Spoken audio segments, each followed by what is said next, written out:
I'll try to remember to go over the case study. There were a few people who got the very last question right. What was it? Is this something that you'd have to report, make an incident report? So no, you wouldn't have to write an incident report because the patient wasn't, what the instructor's manual said, the patient was not in the room yet. So it didn't even affect the patient. The patient didn't even know about it, really. So if it affected the patient, like you'd already started the case and realized, oh no, this is wet, then you would have to do an incident report because they'd have to follow up and make sure that that patient got an infection. It was probably because of that, but because the patient wasn't involved, you would need to report it to CS because they need to know that they have a wet load, because every tray that was on that load would be affected. So if they had 15 trays or whatever, all of them need to be pulled and looked at. But no, not an incident report. I pretty much gave everybody credit for it because you guys, I could see that you tried. You know, you were coming from the right place when you were saying, yeah, you know, because we need to make sure that the patient knows what was going on and that it's reported. So I think almost everybody got credit for that. All right. Oh, I guess I need to turn that on. So an incident report would just be including the patient? If the patient was in the room. Because I said yeah about the incident report, but then I referred to CS about it. You know, I said Yeah, there were a few people, and I think yours was one of them that said CS, and I thought, yeah, that is right. It would be to CS. But it wouldn't be an incident report. It would be something else. Yeah, it's just basically making a report to CS and letting them know about it. I don't know if it's right.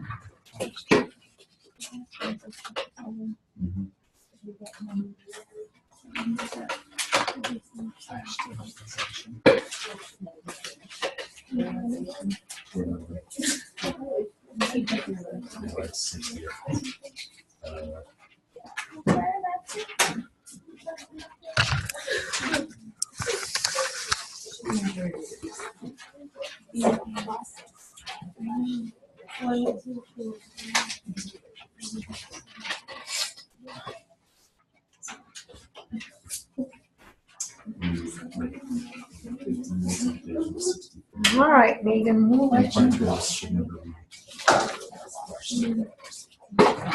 64?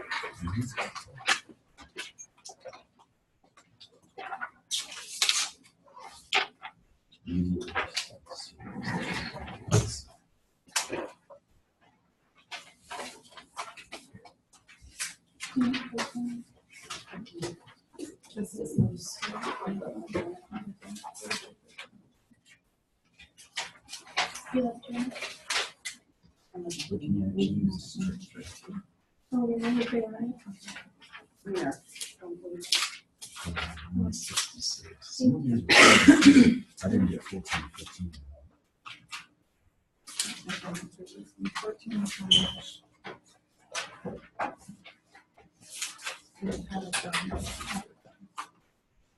I was just about to.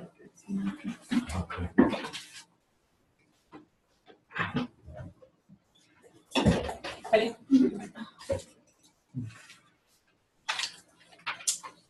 Decontamination and sterilization. Cleaning rigid endoscopes.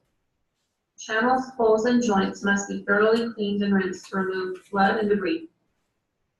Soaking the endoscope in an enzyme solution is also recommended. Using a handheld water pressure gun for washing and compressed air for drying aids in the cleaning process. The endoscope must be dry before storing, or bacteria can grow. A detergent recommended by the manufacturer should also be used. Special care should be taken with the eyepiece and lens because they can be easily scratched. Indenting the body of the endoscope can break the light fibers within it. Hitting or crushing the endoscope should be prevented.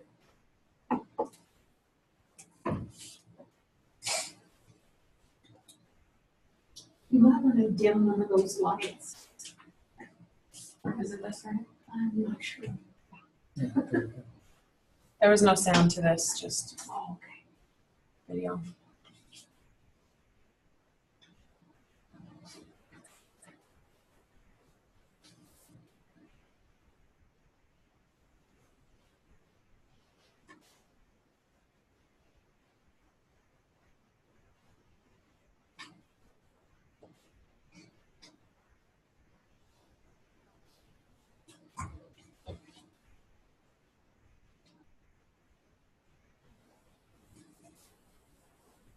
Have to make sure they take off all the pieces.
Cleaning flexible endoscopes. Flexible endoscopes have many channels that require cleaning. Examples include the suction, biopsy, and air or water channels. There are cleaning brushes on the end of long flexible wires that are available to clean the channels. If recommended by the manufacturer, soaking the endoscope in an enzymatic solution, channel cork open, and flushing with the cleaning solution will help in the cleaning process. The exterior of the endoscope should be cleaned with a neutral detergent and a soft brush or cloth. The last step before instruments are reassembled and prepared for sterilization is lubrication. Surgical instruments must be lubricated to maintain optimal function. Special surgical instrument lubrication should be used for this. The instruments are immersed and left in the solution for a short period of time. This should all be done according to the manufacturer's instructions, and the instruments should not be wiped off prior to assembling, wrapping, and sterilization because the lubricant is penetrable by steam during the steam sterilization process. Instrument preparation and wrapping. Instruments must be checked for function and integrity and prepared for sterilization. This usually takes place in a room located within Central Sterile Processing Department and designed for that purpose, commonly referred to as a clean room. The Federal Food, Drug, and Cosmetic Act states that the prime purpose and function of a packaged material is to enclose the medical device that is to be sterilized by a healthcare provider. It is intended to allow sterilization of the enclosed device and also to maintain sterility of the device until it is used. Packaging material. The packaging material must meet 3 performance standards. The first, the packaging material must be able to maintain the sterility of the items until use. Second, the material should allow easy access and removal of sterile items without contamination. And last, the packaging material should allow the sterilizing agent to reach all surface areas of the items to be sterilized. Packaging performance characteristics. The packaging material must have certain characteristics when used for any sterilization method. The first is efficiency. The packaging material must be able to conform to the size and shape of the items and must also cover the contents in entirety. The material must be flexible and memory-free to prevent any folding back along the folding creases. Next is ease of opening. The packaging material should allow the package to be easily opened and transferred to the sterile field. Next is sterilization suitability. The material must allow air to be completely removed from the package, and the material must be able to withstand the physical conditions produced by the autoclave. The packaging material must also allow the contents and material to dry. Packaging material must be compatible with the type of sterilizing agent used. The fourth is strength. The packaging material should resist tears and punctures and should not easily degrade when sterile packages are stored. The packaging material's seals must not deteriorate. Fifth is barrier efficiency and support and permeability. The packaging material should provide a barrier to the penetration of dust and particles and should resist moisture penetration, including blood and body fluids. The sixth is seal integrity. The packaging material must permit the integrity of the seal so that the contents sterility is maintained. The seventh is safety. The packaging material should be free of dyes and toxic materials or ingredients that could produce a reaction during the sterilization process.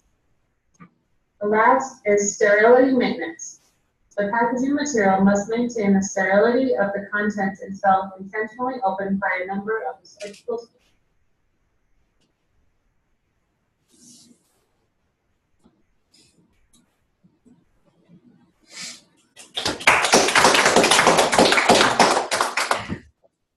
Does that have any questions?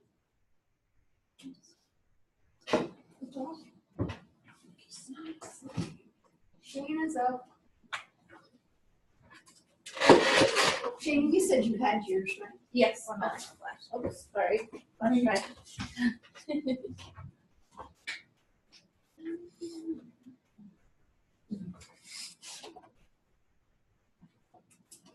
I also liked how one of the surgeons did his PowerPoint off of his phone.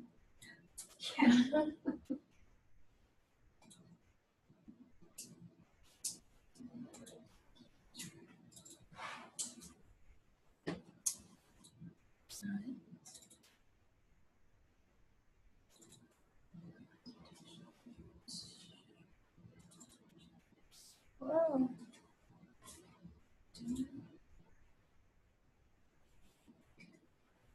No, it wasn't on there. What's this one?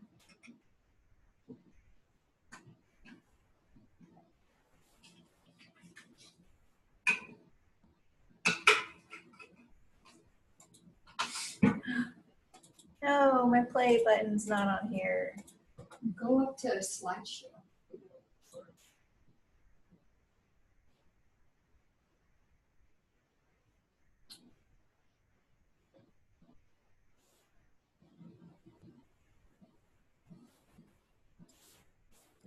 No.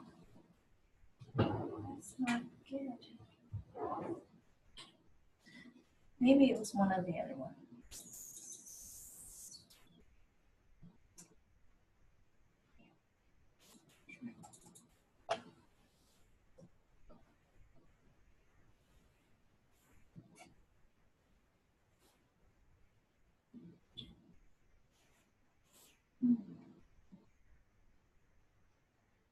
Oh, hear it.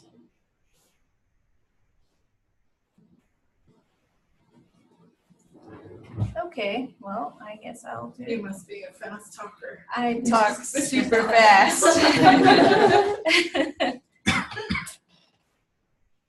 Well, I have my notes on it. Hopefully.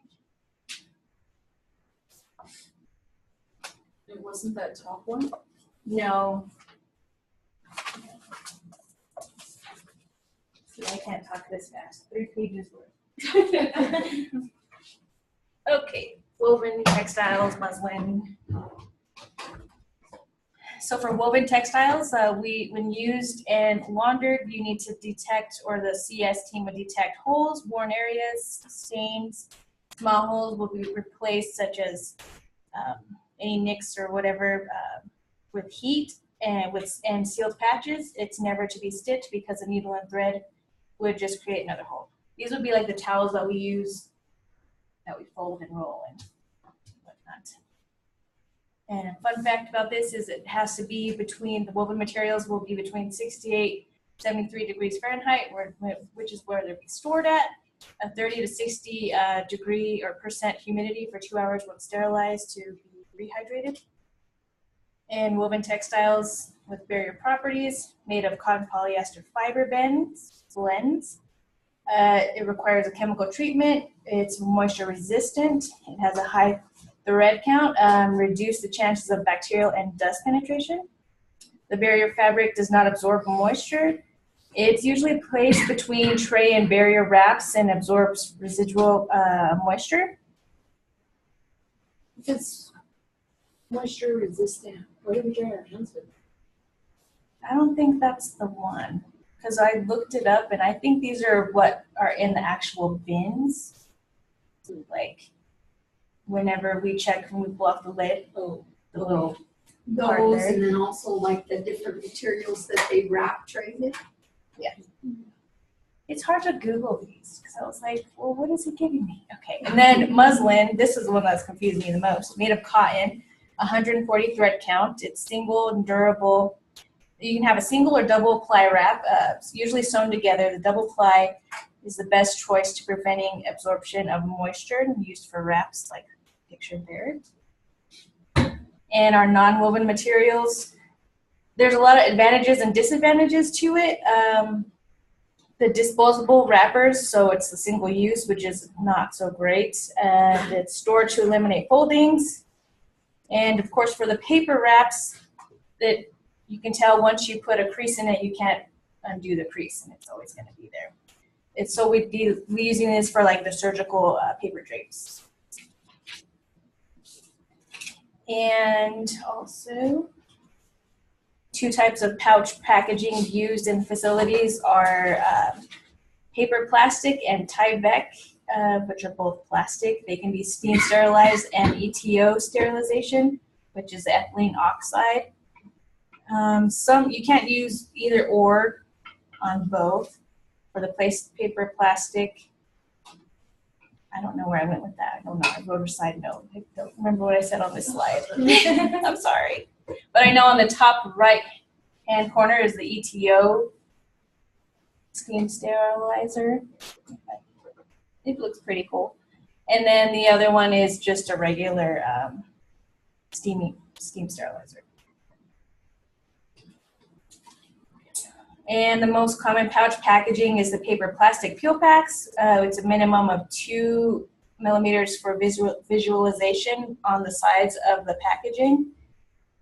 The side and bottom edges are heat sealed. Open end is heat sealed with you can use an adhesive strip, or you can also heat seal it as well.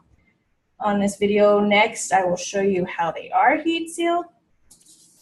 You need to make sure you have the correct pouch sizes. They come in different sizes, either one make yourself, or they all come like on the bottom picture here, one size for any specific type that will fit in there. You will use a felt tip marker and write on the plastic side. Don't write on the paper side because of seepage. And the main goal is to remove as much air as possible to prevent bulging during steam sterilization. Hopefully the video plays.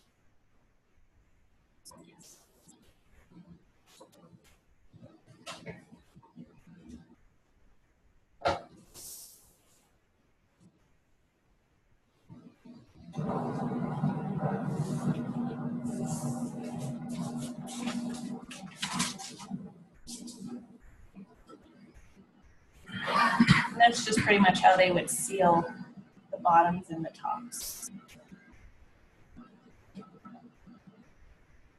I'm guessing the bottom because you'd probably do the top because there's nothing in there.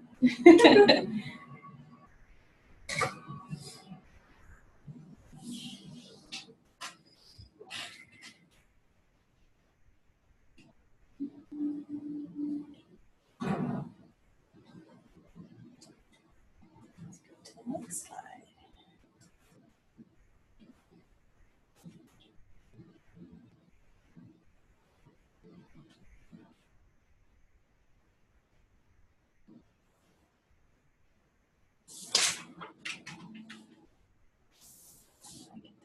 And another thing for peel packaging pouches, you should not use the following, which is staples, rubber bands, or paper clips because of small holes for entry for microbes for staples.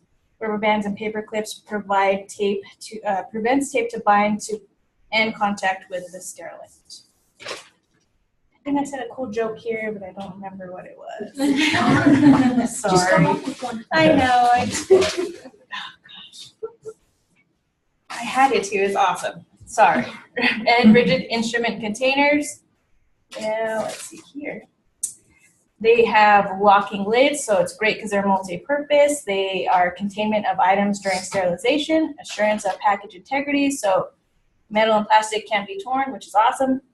And easily open, provide for excellent sterile presentation of contents, also used for returning contaminated items to the decontaminated area. So once they're used, you can stick the dirty ones back in there and use them again.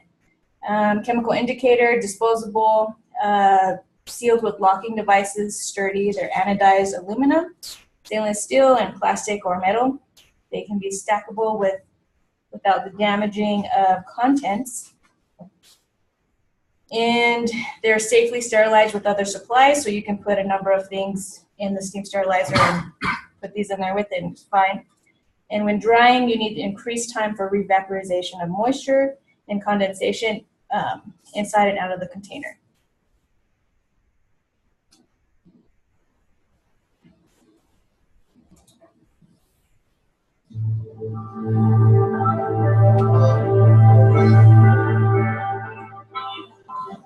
Esculap is the world leader in rigid sterile container systems. Our reusable sterile container system allows hospitals to assemble, transport, and store surgical instrument sets prior to, during, and after sterilization in a secure environment. The sterile container system is comprised of several key components. The bottom is a rigid design, which cannot be penetrated, punctured, or torn.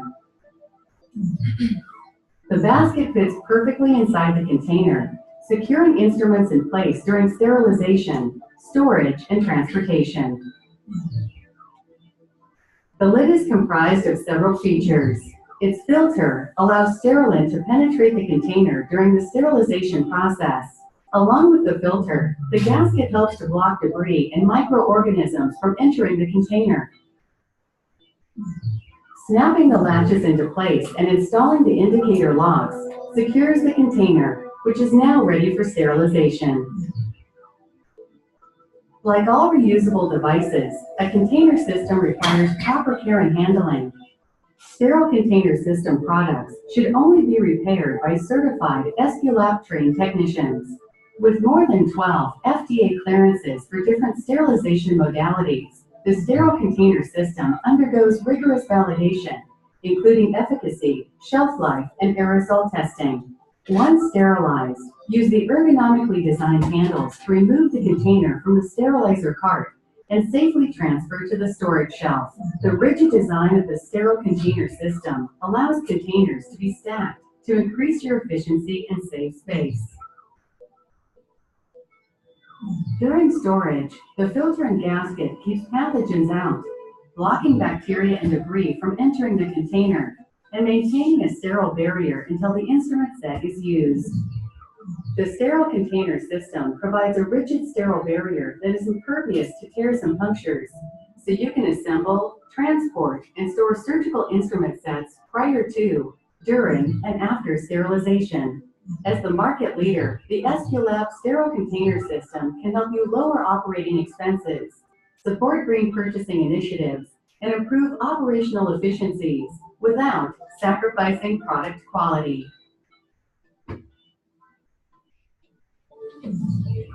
Yay. And the last is general principles of packaging. Sorry, almost done. There are several different principles.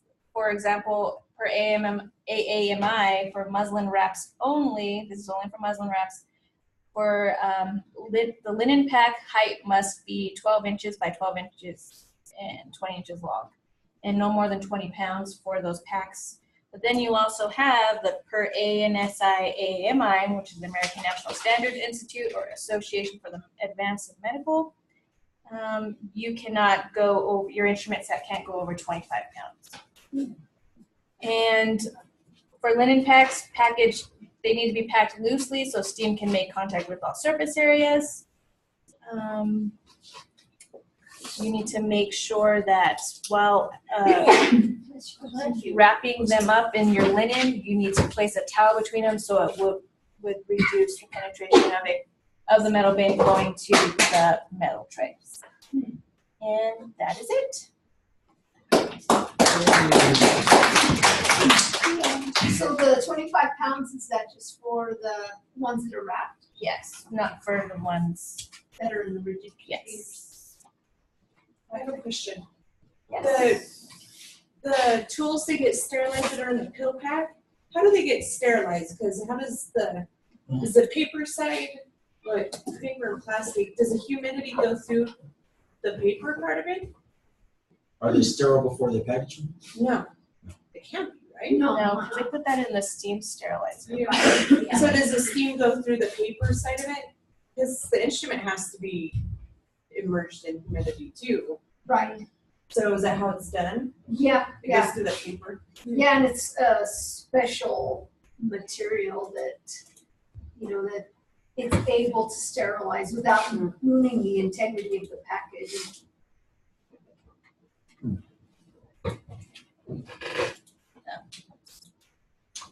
Now we can do it. That was a good video. I know, I thought it was pretty cool. I was like, those cases were so awesome.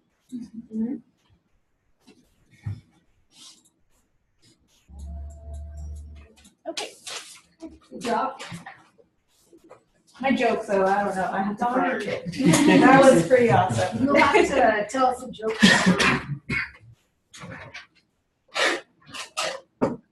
So Kayla has preparation of instruments and basic sets. Kayla, she should be able to do this. They should be able to do this remotely, right?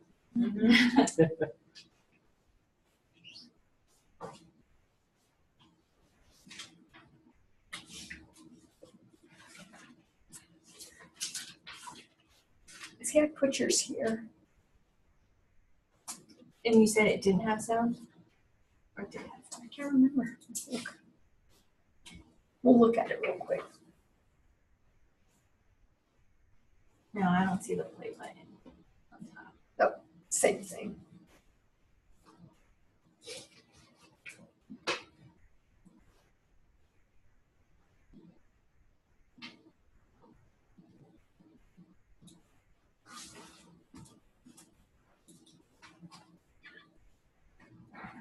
Preparation of instrument and basin sets. Preparation for sterilization of instruments begins after decontamination. You must always inspect, reassemble, and prepare the instruments. The items to be sterilized must first be inspected for blood and soil remnants that may be left after decontamination. Complex devices such as endoscopic instruments contain areas that are more difficult to reach while cleaning, so they require a more thorough inspection. General guidelines to follow for functional testing. First, the cutting edges of scissors should have no burrs or cracks, close smoothly, sharp enough to cut 2 4x4 sponges with low average. The ringed instrument's ratchet must be checked to ensure that it locks properly and will not spring open. Tap the instrument in the palm of your hand lightly, and if the ratchet remains closed, then the ratchet is working properly. The jaws of clamps should close evenly with no gaps, and the tip should be evenly aligned and inspected for no gaps or wear. Forceps should be closed evenly with no gaps. Tissue forceps teeth should fit smoothly in the grooves. Ratchets on self-retaining retractors should be checked to make sure they remain locked in the open position and release with little effort. The points on the non-disposable trocars should be inspected for burrs, cracks, scratches, or bends. Dull or burred trocars make insertion difficult and cause tissue damage. The manufacturer's instructions must be followed for proper inspection of powered instruments. An instrument may need to be lubricated and operated for a designated amount of time to ensure lubricant distribution. The power hose should be checked for cracks and cuts and should be loosely coiled to prevent kinking and damage. Instruments should be placed in a mesh bottom or wire mesh basket with an absorbent towel lining the bottom. The instruments should be evenly distributed in the basket for balance. Ringed instruments can be placed on a stringer or secured with clips and pins. Instruments of like size, shape, and function should be grouped together to quickly identify and retrieve the instruments needed for the procedure. Instruments that require special preparation. Microsurgical instruments are delicate instruments and require special trays lined with molded plastic mats or pins and locking lids to secure and protect them. Instruments with lumens have special preparation because air trapped in the lumen can prevent steam from contacting inner surfaces. To prevent the air from being trapped in the lumen, a residual amount of distilled water should be left inside the lumen. So during sterilization, the water will boil, turning to steam and displacing the air inside. Instruments with concave surfaces should be placed on their sides for sterilization to prevent moisture and air from being trapped in the concave surfaces. Loose instruments should not be tightly grouped together in a pile or grouped in packs and field packs. Grouping and excessive metal contact will inhibit the ability of the sterilant to contact all surfaces. With larger loose instruments, they should be arranged so that movement is minimized and should not be placed on top of another. The heavier instruments should be placed at the bottom or end of the tray. Basin sets. Basin sets are conducted to the formation and retention of condensate due to their density. Adequate airspace must be between each item. An absorbent towel should be used to separate the basins and items. Absorbent towels are used in basins to absorb the condensate, to aid in air removal, and to create an adequate space for the penetration of steam. Should also be used to separate items so that they do not touch. Sponges and woven fabrics should not be placed in the basin sets.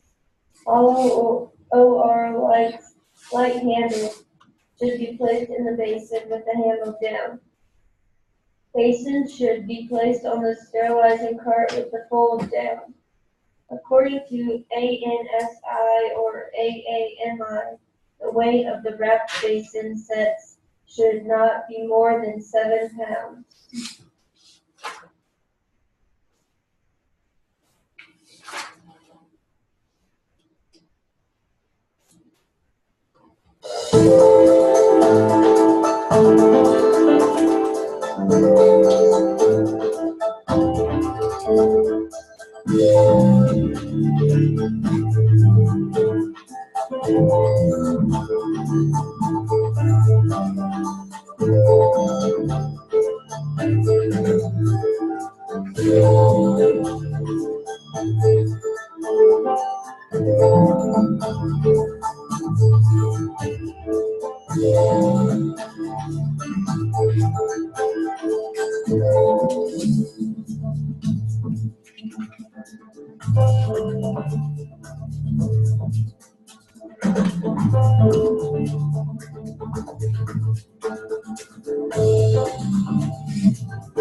They made that folding look so easy. Yeah. That's precise there.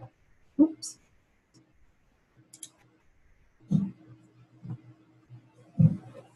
When doing a square fold, the wrappers are arranged squarely in front of the user. The package is then placed in the center of the wrappers. The wrapper as nearest the user is folded over the top of the item, covering the lower half of the item, and a cuff is formed. The top section of the wrapper is folded down over the item, and a cuff is formed that overlaps the first cuff. The left section of the wrap is folded over the pack, and the cuff is formed. The right section of the wrap is folded over the pack, overlapping the previous fold, and another cuff is formed. A second wrapper is applied in the same manner, except the last cuff is folded under. The chemical indicator tape is then added. When labeling, all items must be labeled so the user can identify the contents. Items are also labeled for quality assurance, inventory control, and rotation of stock. All items should be labeled before being sterilized. You can use a felt tip or a quick dry marker to label the package or item. All the information can be written on the chemical indicator tape or on the plastic portion of the peel packs. What to include on the written label. You always must include the package contents, the shelf life indication, date of sterilization, identification of the sterilizer, cycle number, initials of the employer who prepared the package, and the department to which the package is to be sent.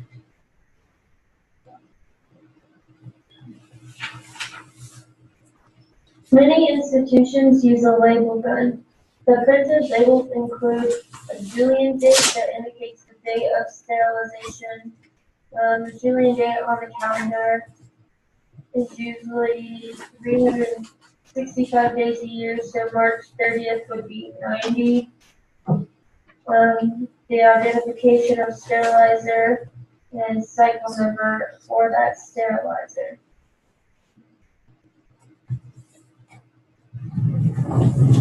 All right. Any questions about that?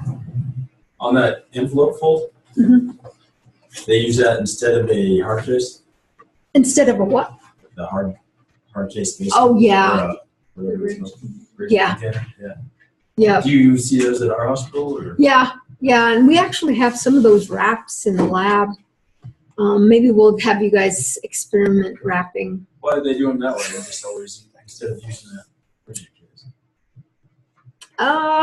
Sometimes the instruments are odd shaped, and so they won't really fit in one of those rigid trays. And then sometimes just because, they don't have enough rigid trays. Yeah, because they always have to put them in a tray of some sort. So if they're putting them in a tray and they don't have one of the rigid, they'll just wrap it.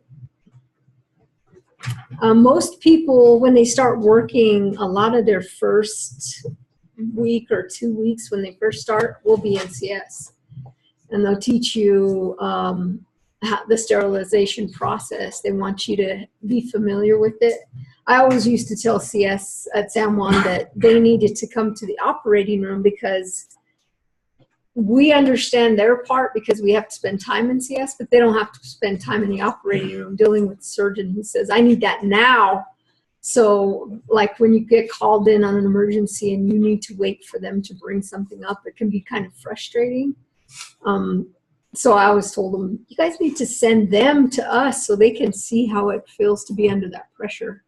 Because I think at times they felt like we were not nice because, we're over here like, we got to have this now. And it wasn't because we were trying to rush, but the surgeon and the patient's In the middle waiting. of the procedure. Yeah, it's like, I got to have it. So, but it's good. It's a good experience to spend time in CS. I know I spent quite a bit of time in CS in school, and then once I graduated and started working, they had me in CS for probably the first couple weeks.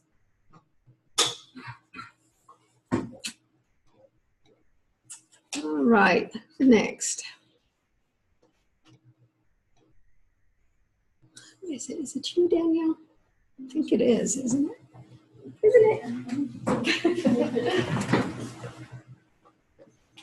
Yes, it is.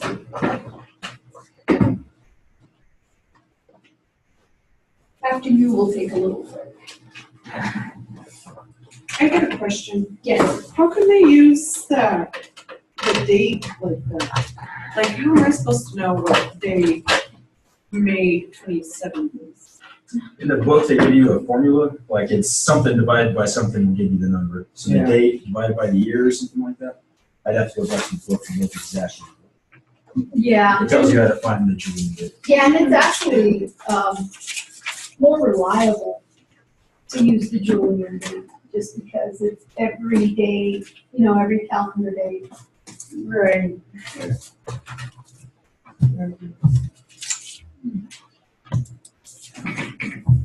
Steam sterilization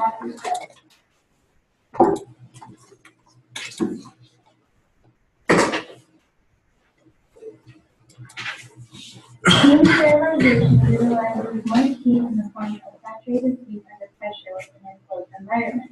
This is the preferred method of sterilization for items that are not heat, moisture, or temperature sensitive.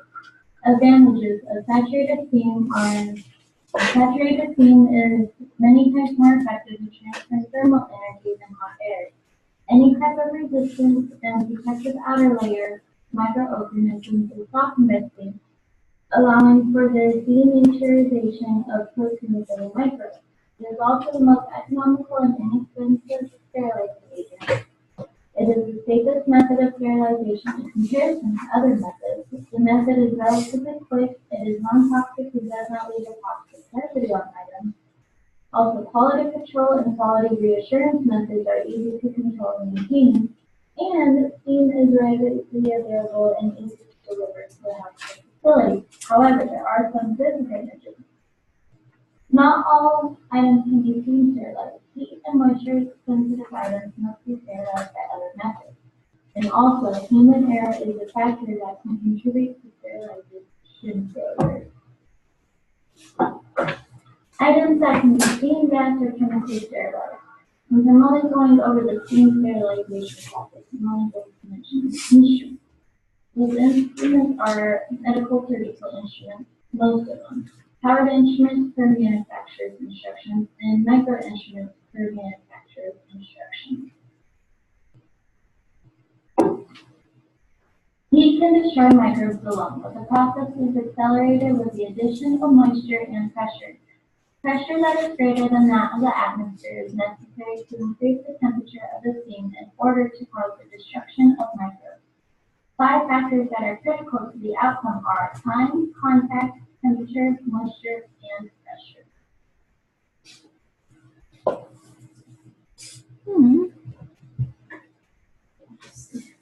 I don't know what this means. I don't know.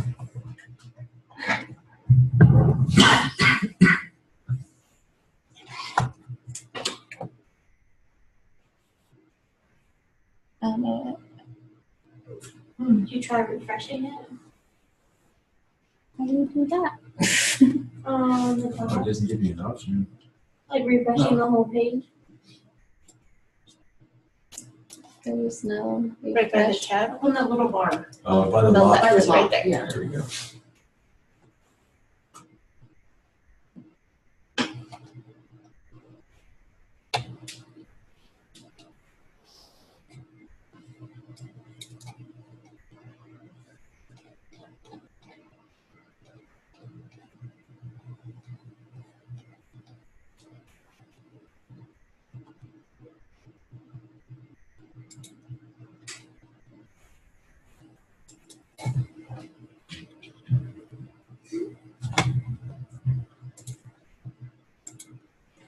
established along with the manufacturer's recommendation.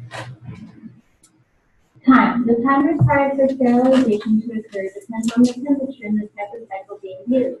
For example, gravity displacement or free vacuum. Some microbes are more difficult to kill than others. Therefore, times and temperatures have been established along with the manufacturer's recommendation. See tables 7-15 and 7-7.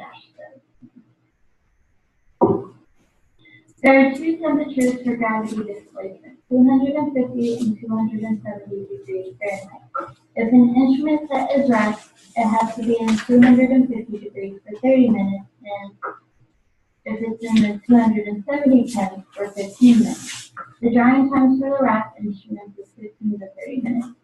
Instrument sets that are unwrapped with no lumen are in the 270 degrees for 3 minutes and have a small drying time of a minute.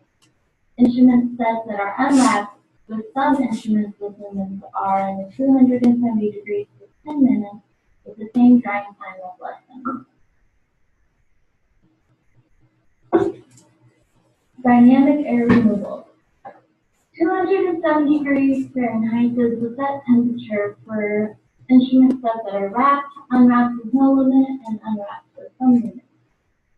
Instrument sets that are wrapped are in there for 4 minutes with a drying time of 20 to 30 minutes. Instrument sets that are unwrapped with no lumen instruments are in there for 3 minutes.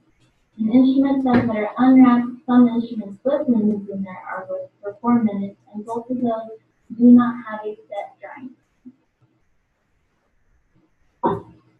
Contact. Just as with liquid disinfectant and sterilant solutions, you must contact all surfaces of items in order to render them sterile. The most frequent reason for failures in the sterilization cycle is a lack of contact between steam and surfaces of items to be sterilized, resulting in microbes to survive the cycle. Contact. Reasons for failure. Number 1. The strainer is obstructed. If the strainer is not cleaned daily, it can become clogged and trap air in the chamber of the autoclave. Number 2. If containers are positioned incorrectly on the sterilization cart. Instruments, trays, basins, and fill packs must be positioned to allow air to escape. Number 3. Items to be sterilized are inadequately cleaned. Soil and debris prevent the saturated steam from making direct contact with surface areas to kill microbes. Number 4. Route packs are placed too closely together on the sterilization cart. Packs should be loosely arranged on autoclave carts to allow complete removal of trapped air and free circulation of steam. Number 5. Instrument trays, basins, and other wrapped items are wrapped too tightly. This prevents the escape of air, which forms cool air pockets that prevent the temperature from increasing to the level needed to kill microbes and prevent saturated steam from reaching all surfaces.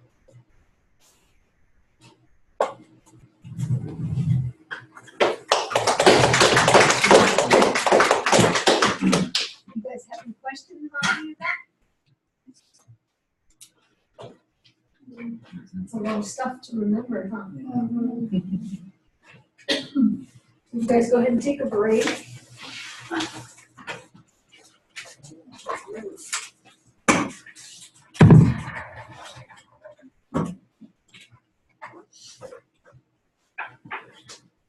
Sorry, I was getting a flu shot took longer than I thought.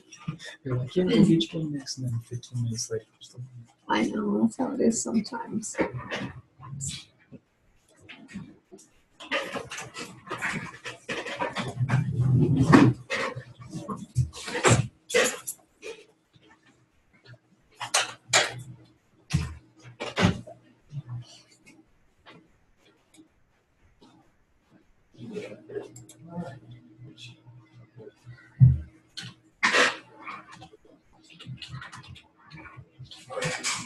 You got my correction on the desk? Yes, thank you.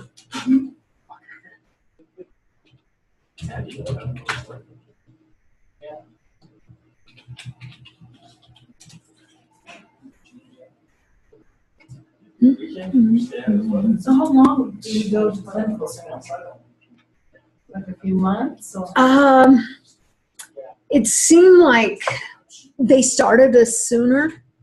So, like all the lab stuff that we do here, they didn't do that. They didn't. I mean, they had a really small lab. Really, they showed us how to scrub, gown, and glove, a few instruments, and the rest we kind of did during clinical. We kind of learned during clinical. So, probably about, I would say, 6 months of just kind of, it wasn't really necessarily considered clinical. It was kind of like observation in a way.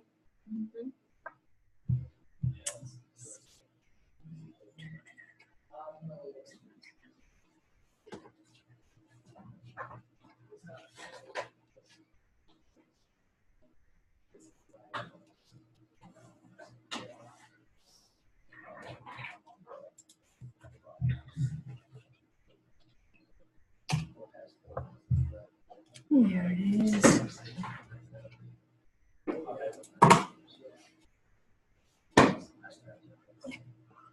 And Sean was the other online student we saw down in Rio Rancho, correct? Yeah. Reminds me of Kelly Rowland. I'm sure she can hear me right now. Yeah. I like that suggestion she made, the members only jacket. That'd be so cool. I didn't get that. I was thinking Sam's Club for some reason. Your members only too. Yeah. What was that? Oh, goodness. Online students, please, no. No, actually, I have this paused. Oh, okay. I forgot I had it paused.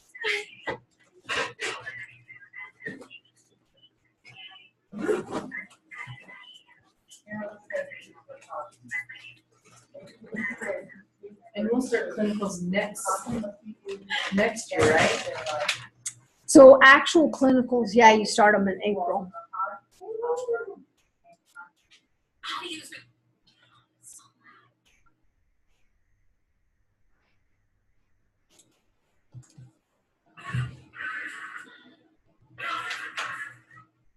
Because I think it'd be fun to go do clinicals outside of This area.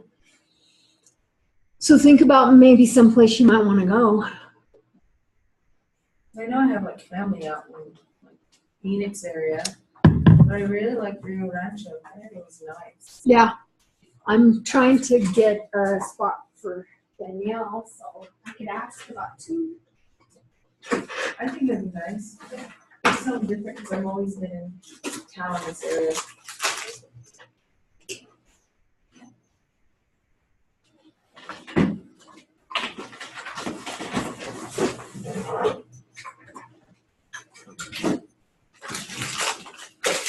Do you have somebody that you could stay with? Well, I was just thinking about just going out there for a bit. I have like some family member, I think of my family member too, but if not, it'll just be just going out there and seeing how it is for a few months.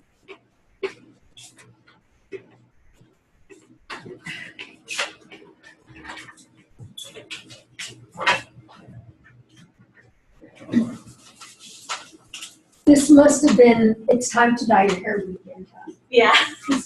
Yeah. Yep, It's fall. We gotta get fall colors. yep, right.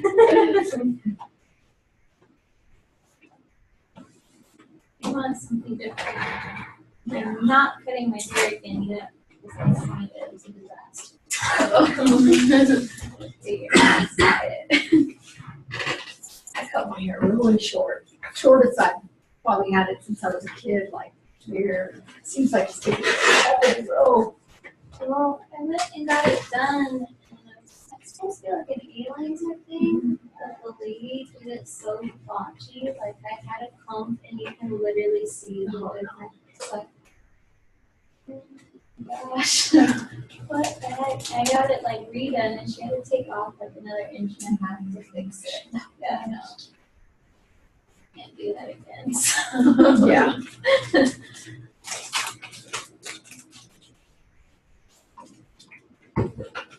Well, my last, I'm sorry. No, we're waiting. I was like, oh my God.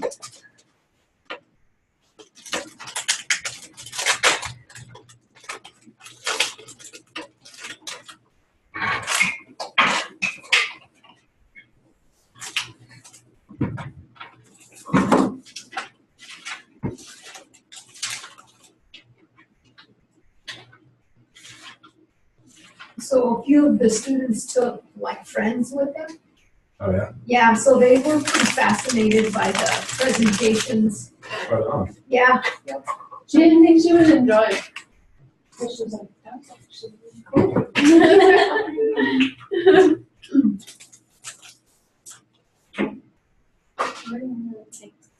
Can you contemplate being a teacher? You guys get any flash floods or anything in Albuquerque? Was it raining all weekend? Yeah, it rained hard. Wow. It's hail. I know. yeah, what was crazy, because I went Thursday. Yeah. And the whole time that I was there, I mean, it rained Thursday night, but it didn't matter, I was in bed. But the whole time, like Friday that it rained, I was always someplace that it wasn't raining. Oh, really? Yeah, everywhere I went was fine. Me and my husband even went on the tram. Oh, Yeah, on Friday. I mean, because I've gone to Albuquerque hundreds of times, but I've never gone on that tram. So we said, let's go. awesome. It was kind of weird going up Was it windy? when there's clouds and you can't see. You're like, I don't know what's around me. For all I know, we're gonna crash into the mountains. So it'd be nice to go again when it's nice and clear. I haven't ridden the tram since I was a kid. Like, yeah. Is the restaurant open up there or no? No, they said, it doesn't open until next year sometime. I don't know if you drive up, there's like a deli type thing, but I think it's on another part of the mountain. Cause you could probably drive over there, right? Yeah. Is that where people catch like a ski lift? And that's closed right now too, while they're building the restaurant. I know Balloon Fiesta starts this week. Yeah. Oh my gosh, it'll be so packed Packed. over there, like packed. Yeah, there's a Chinese lantern festival thing that they're gonna have. And I wanna go to that. That looks really neat. Is that the one where they lift it up and then you light it up and then it flies away or something? Yeah, but I mean, it's think these just are like, massive, yeah. They're gonna do a dragon. Like, yeah, different dragon. shapes and not just a round lantern. Yeah, that's really cool. I know here here at it the starts this week. Fireworks stand? Stand, the building. Maybe I can Yeah. somehow. For Go back. like, New Year's Go back Eve, down our there. family always like lights those lanterns off and stuff. I think there Oh, was really? a gem in there. They just go up to I always like the one like a at certain altitude, and it's got some sort of fuse thing that will like kill it at 200 feet. Okay, So, so it's like, what if you're just setting off a fire? So the little thing of light Yeah. like gives it lift. Right? It's a certain altitude, it just runs at a few or something. And it just comes back. The gems are really Oh, all over the world. I wondered. Especially if you want to find like what was out, this cathedrals and deals, they have those. So do they sell them? Mm-hmm. Yeah. It's pretty cool. Yeah. Is that virtual? Oh, okay. Are you going to the balloon fiesta? Yeah. Albuquerque has like a lot of cool festivals. Yeah, they do. It's not always bad there. Yeah, if you don't have to worry about your car being stolen. Yeah. Or being carjacked or shot. Take your gun with you. Yeah, other than that, it's great. People probably feel safe going to Las Vegas too. You Oh, just never know. yeah. Can you believe it? It's all the old people. So active shooter in Rio Rancho like 2 months ago, that guy was 71 years old. The shooter? Yeah, in Rio Rancho. And then the one in Vegas was like 64 or something. I'm just saying, I've had it. Yeah.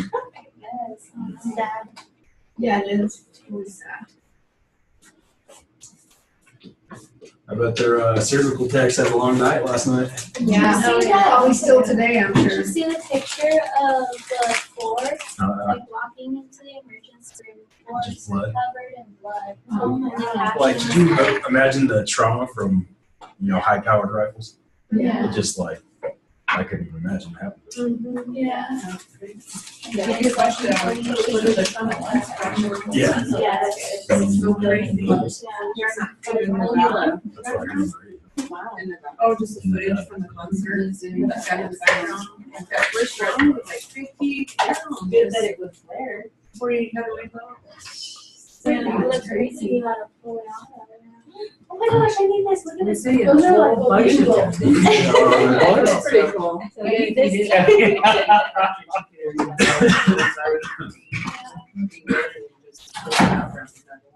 Yeah, no, but it's kind of like. Yeah. What was that other concert? Oh, Right, Kristen. Ariana Grande. Oh, yeah, in the UK. Dang, going halfway.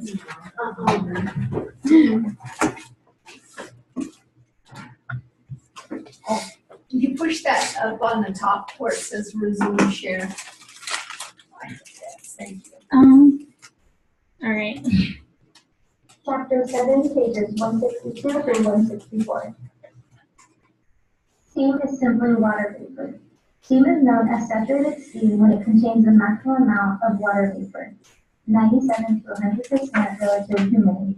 Moisture plays an important part in the steam sterilization of porous and non-porous items. It allows the use of a lower temperature than that normally required to denature proteins within the microbes. Porous materials like woven linen towels, saturated steam heats the materials and permeates the porous material by the process of condensation. Only through condensation is the steam able to generate the heat needed for sterilization to occur. With surgical instruments, condensation occurs due to moist heat contacting cold metal. Heats the instrument to the temperature of the steam and sterilization occurs. The quality of the steam should be at 97%, with the remaining 3% being liquid water that is present in the autoclave.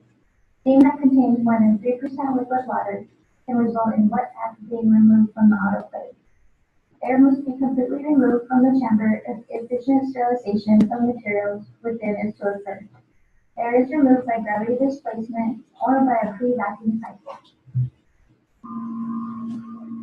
The structure of an autoclave is based on the chamber in which items are placed for sterilization. Autoclaves range in size from small tabletop units to large industrial-sized machines. Some autoclaves generate their own steam, whereas others rely on steam from an outside source. When steam is supplied to the autoclave from an outside source, the walls of the chamber are preheated before the steam is allowed into the chamber. This is accomplished with a metal jacket that is built around the chamber. The space between the jacket and chamber is filled with steam to preheat the chamber walls. When the machine is turned on, the steam remains there until the sterilizer is turned off. Preheating the chamber walls aids in maintaining a constant chamber temperature throughout the sterilization cycle and prevents the formation of condensation on the chamber walls when steam enters the chamber at the beginning of the cycle. You guys hear okay? You can? Okay. There are 3 main pipes to an autoclave. 1, a pipe to bring the steam to the sterilizer and the chamber. 2, a drain pipe for steam, air, and water from the chamber. And 3, a pipe to deliver filtered air to the chamber at the end of the cycle. Gravity displacement sterilizers rely on gravity to passively remove air from the sterilization chamber. Steam enters at the top of the chamber and displaces the air. Air is heavier than steam, so as the steam occupies more space, the air is pushed out the drain at the bottom depth of the chamber. During this stage of the cycle, the pressure in the chamber increases until the temperature of the steam reaches a preset temperature. Gravity displacement sterilizers are slower than pre-vacuum dynamic air removal sterilizers because gravity is relied on to remove the air.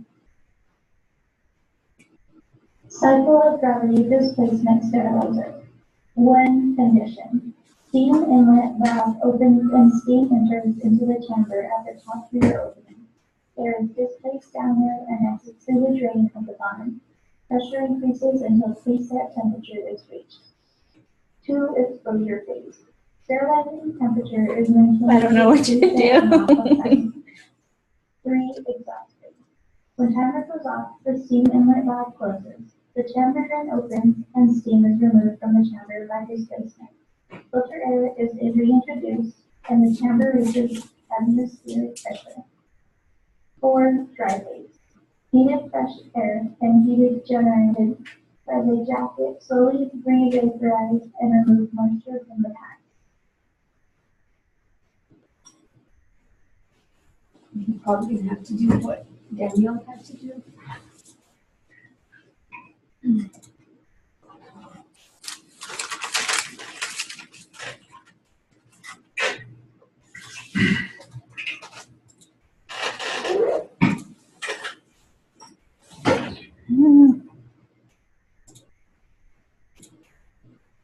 Chapter 7, pages 162 through 164. Steam is simply one cycle of gravity displacement sterilizer. When pre-vacuum steam sterilizers, also called dynamic air removal autoclaves, are similar in construction to gravity sterilizers, except that a vacuum pump is built into the system to remove air. Before the steam is injected into the sterilizer, air is removed from the chamber, reducing the total cycle time. Typical cycle of the pre-vacuum sterilizer. 1. Pre-vacuum phase. Vacuum pump removes approximately 90% of air in chamber. 2. Conditioning phase. Steam is ejected from an inlet valve to begin heating and aid in removing air.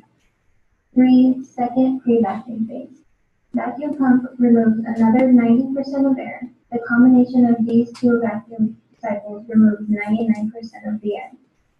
4. Exposure phase. Steam inlet valve opens and steam enters the chamber. 5. Exhaust phase. An outlet drain opens and steam exits the chamber by activation of the vacuum pump. 6. Drying phase. Vacuum pump turns on again and draws a 90% vacuum. Vacuum is held during drying phase and moisture is removed from packs by heat generated from the jacket. When the drying phase is complete, the vacuum is released as filtered air is allowed into the chamber. A signal indicates that the door can be opened when the chamber returns to atmospheric pressure. The 4 advantages to using the pre-vacuum steam sterilizer. 1. It increases speed of operation and lowers total cycle time. 2. More efficient at removing air than gravity sterilizers. 3. Not as dependent on the positioning of load contents as gravity sterilizers. And 4. Condensate is produced during preconditioning phases, reducing cycle time. A test unique to the pre-vacuum sterilizer that must be performed is the Bowie-Dick test. The Bowie-Dick test is used in the pre-vacuum sterilization cycle to check for air removal and entrapment and is conducted daily. The test is performed at the first run of the day before any loads are sterilized or after the sterilizer has undergone repairs. The test pack must be placed horizontally on an empty sterilizing cart on the front bottom shelf over the chamber drain in an empty pre-vacuum chamber. Test packs may be commercially purchased or prepared in-house.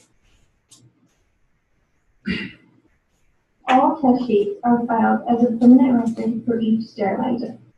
It must be emphasized that the Bowie-Dick test is not a sterilization test, but rather a test of the vacuum system in a pre-vacuum sterilizer. It is never performed on a gravity sterilizer, since these sterilizers do not rely on a vacuum system. The result that is occurring to the Bowie-Dick test is not the intensity of the color change of the heat-sensitive heat, but the uniformity of the color change. Lean machine malfunctions causing air entrapment will result in uneven color changes of the chemical heat. Immediate use steam sterilization, formerly referred to as flash sterilization, is the process of sterilizing unwrapped items such as instruments that have been wrapped during a surgical procedure. Items to be immediate use steam sterilized must be decontaminated and cleaned with detergent and water. Immediate use steam sterilization is accomplished with the item unwrapped and placed in a perforated instrument tray. Immediate use steam sterilization of implantables should not be practiced by any healthcare facility.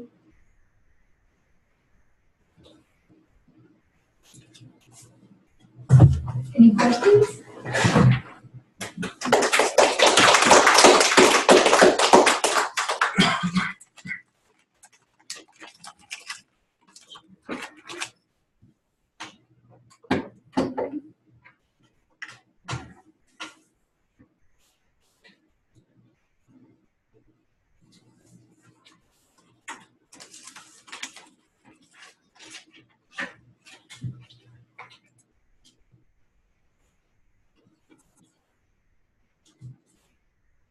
General safety precautions. Safety considerations to remember include caution must be used with jacketed sterilizers. After the steam enters the jacket, the chamber walls are hot and cause burns and skin contact. Make sure the door is tightly closed before starting the sterilizer. The door is to be opened only when the exhaust valve indicates zero pressure. To avoid hot steam, stand behind the door when opening. Do not touch sterilizing part until it is sufficiently full. Steam sterilization, minimum exposure, temperatures, pressures, and times.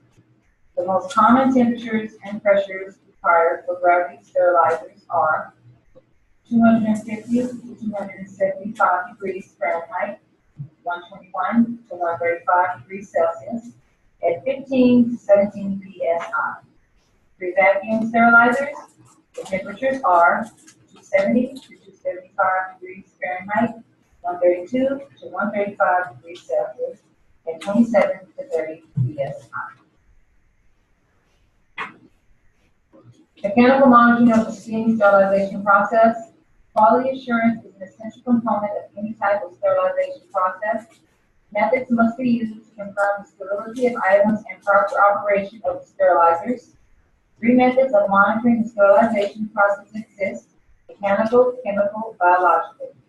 Autoclaves are equipped with recorders and gauges that allow operators to monitor the progress of the machine during the sterilization cycle. The monitors also aid in operating and confirming that sterilization parameters for time, temperature, and pressure have been met, assuring the machine is properly working. Mechanical monitoring of the steam sterilization process. The permanent record of the temperature of some autoclaves is obtained through the use of a cycle tracer and a charge recorder. The autoclave contains a standard electrically driven clock mechanism that slowly revolves a 6-inch recording chart once every 24 hours. Each sterilization cycle temperature is recorded and the chart by a tracing pin. After 24 hours, the chart must be changed. Older autoclaves use new gauges to display the pressure. Pressure gauges reveal the performance of the sterilizer during every load. Older autoclaves use new gauges to display the pressure. They reveal the performance of the sterilizer during every load. Sterilizers use 2 main gauges, jacket steam, and chamber steam pressures. Newer autoclaves utilize digital recorders that are much easier to read. Also, a printout is produced which provides detailed information on the performance of the machine. The operator initials the printout, verifying the cycle parameter was achieved and maintained, and the printout is filed for record-keeping purposes. This record is considered information that can be reviewed and a course of law. Chemical methods of monitoring the steam sterilization process. Chemical indicators are used externally and internally to verify that items have been exposed to sterilizing conditions. The chemical indicators only validate that content of the package was exposed to a specific temperature, humidity, and sterility. They do not verify the sterility of the items.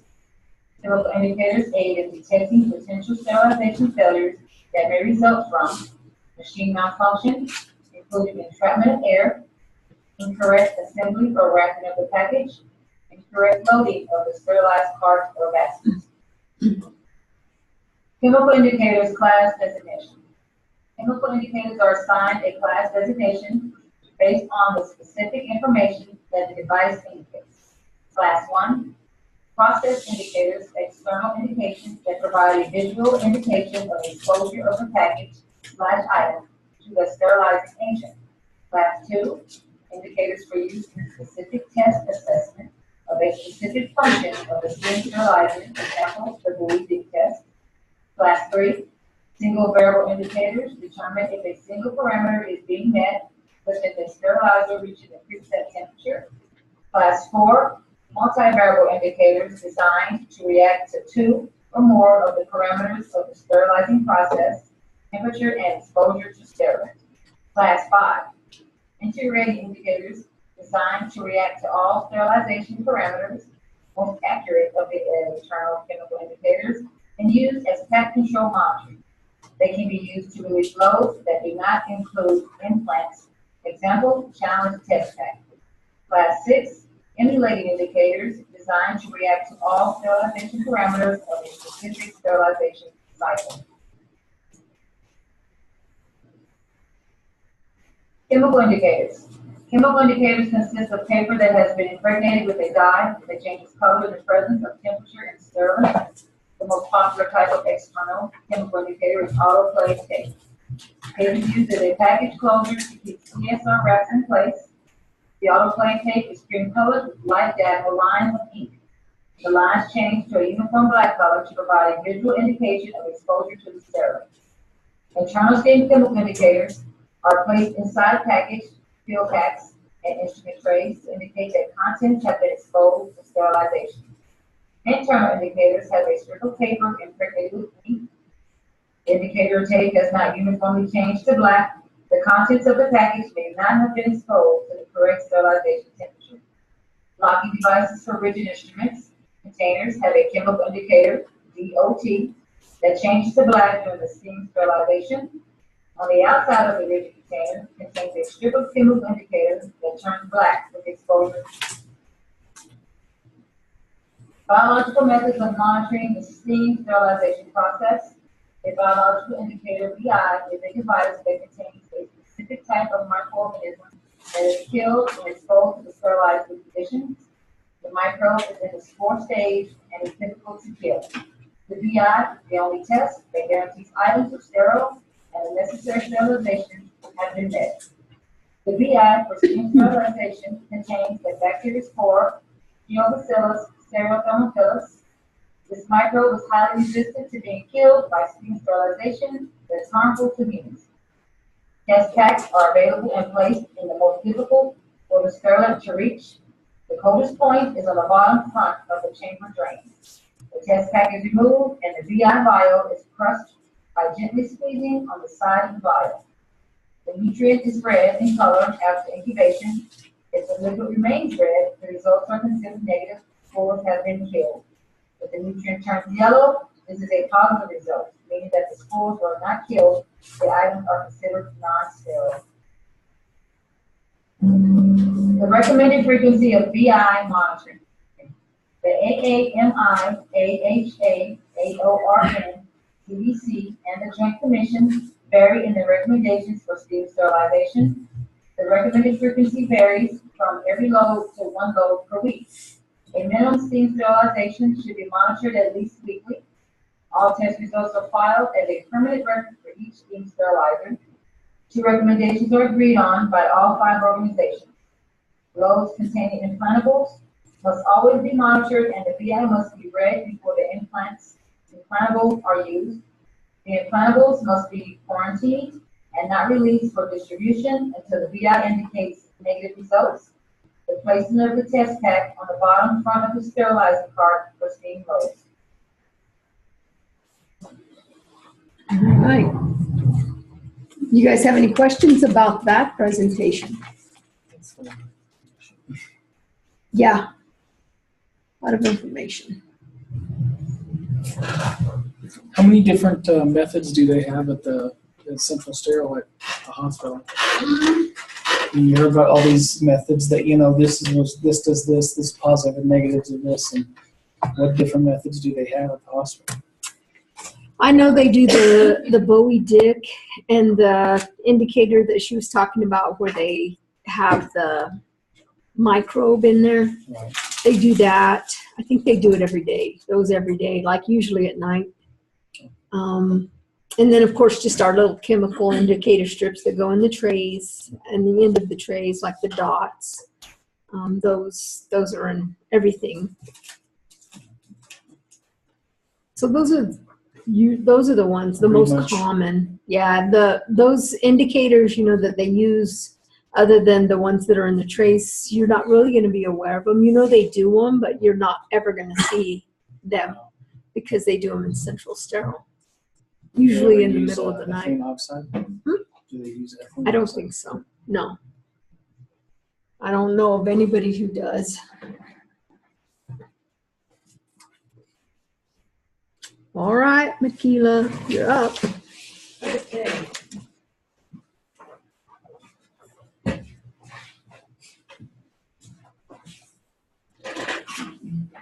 I might as well refresh it beforehand. You just go ahead. You might have to do it a couple times. All right. Never too many times, right? Okay. So mine is troubleshooting. And see if I can find it. Your first troubleshoot find it. There we go. Topics that will be covered: troubleshooting steam sterilization, ethylene oxide, mechanical and chemical monitoring of ethylene oxide, biological monitoring of ethylene oxide, hydrogen peroxide gas plasma. Troubleshooting steam sterilization. A wet packer instrument set, whether the moisture occurs from the outside or within, must be considered contaminated. Moisture creates a pathway for microorganisms from the outside to the inside of the package through wicking action and strike-through. If packs are consistently wet, the cause must be identified and corrective actions performed. Troubleshooting steam sterilization. Various reasons for moisture found on the outside and or inside of the packages could be condensate dripping from the shelves and or railings of the sterilized cart, condensate buildup in steam lines, metal items on upper shelf of cart dripping condensate onto the items below. Various reasons could be for moisture on the inside of the packs. Too many instruments are placed in the tray, producing more condensate that can be revaporized. Instrument and basin sets are assembled without absorbent towels, which soak up the moisture and are an aid to efficient drying. Woven textile packs, such as towels, are wrapped too tightly and retain moisture. Trays and items are improperly loaded on the sterilizer cart and moisture is unable to escape from the package.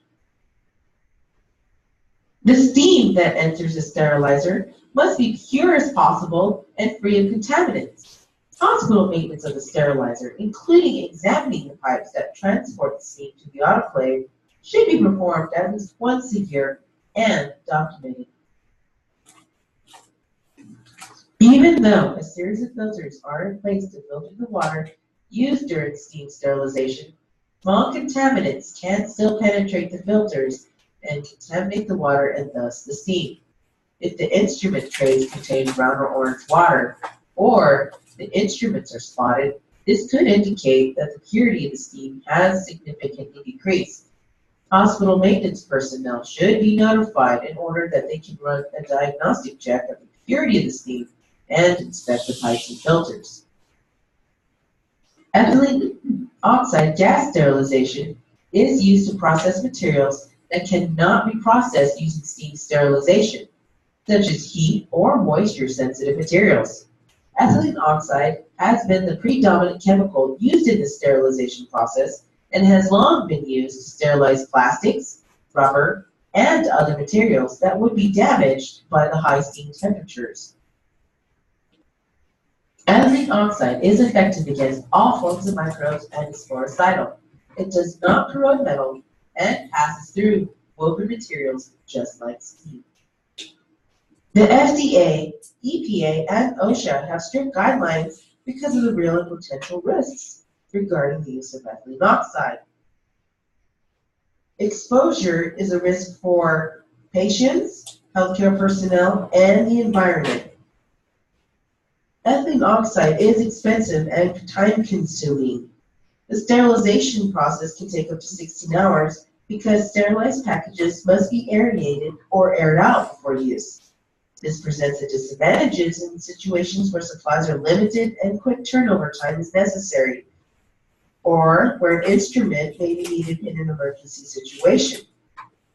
Ethylene oxide gas is very flammable and very toxic, with effects ranging from skin irritation to respiratory difficulty, headaches, and nausea.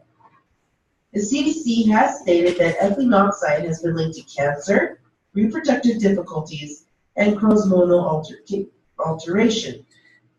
ETO produces chlorofluorocarbons, CFCs, which are considered damaging to the Earth's ozone layer. All of these issues have caused healthcare providers to search for other technologies to replace ethylene oxide sterilization. Because of the dangers presented by the ethylene oxide gas, sterilization is performed in a closed room, specifically designed for the ethylene oxide sterilization, because of the ability to vent extra gas at the end of the sterilization process without releasing it into the atmosphere. Along with that, there are several factors required for proper ethylene oxide sterilization. One of the factors is ethylene oxide gas concentration. The gas comes in cylinders which are attached per the manufacturer's instructions to the sterilization machine at the beginning of the cycle. The machine withdraws air from the chamber and replaces it with pressurized ethylene oxide gas. The other factor is temperature. The temperatures used in the ethylene oxide sterilization process increase the permeability of cell walls. Gas sterilizers, however, are designed to work at lower temperatures than steam sterilizers, and most operate at temperatures between 85 degrees Fahrenheit and 145 degrees Fahrenheit. The other factor is humidity. Moisture hydrates spores and bacteria that would otherwise be resistant to the gas alone. Humidity is kept between 30 and 80% during the ethylene oxide sterilization process. The last factor is time. Ethylene oxide sterilization is a lengthy process. Instruments must be clean, dry, and free of all lubricant for the ethylene oxide process to be effective. The gas cannot penetrate lubricating oils. If water is present in the tubing or lumen of the instruments, ethylene oxide will bind with water to create the toxic substance ethylene glycol. The ethylene oxide sterilizer, it consists of a sterilization machine within a separate vented chamber. It has vacuum pumps to evacuate air from the chambers and humidifiers to maintain the proper humidity levels. The most favorable setup is a combination of a sterilization machine and an aerator, which aerates the materials after sterilization. If this setup isn't available, materials are removed from the sterilizer after the sterilization process and placed on shelves within the chamber for aeration.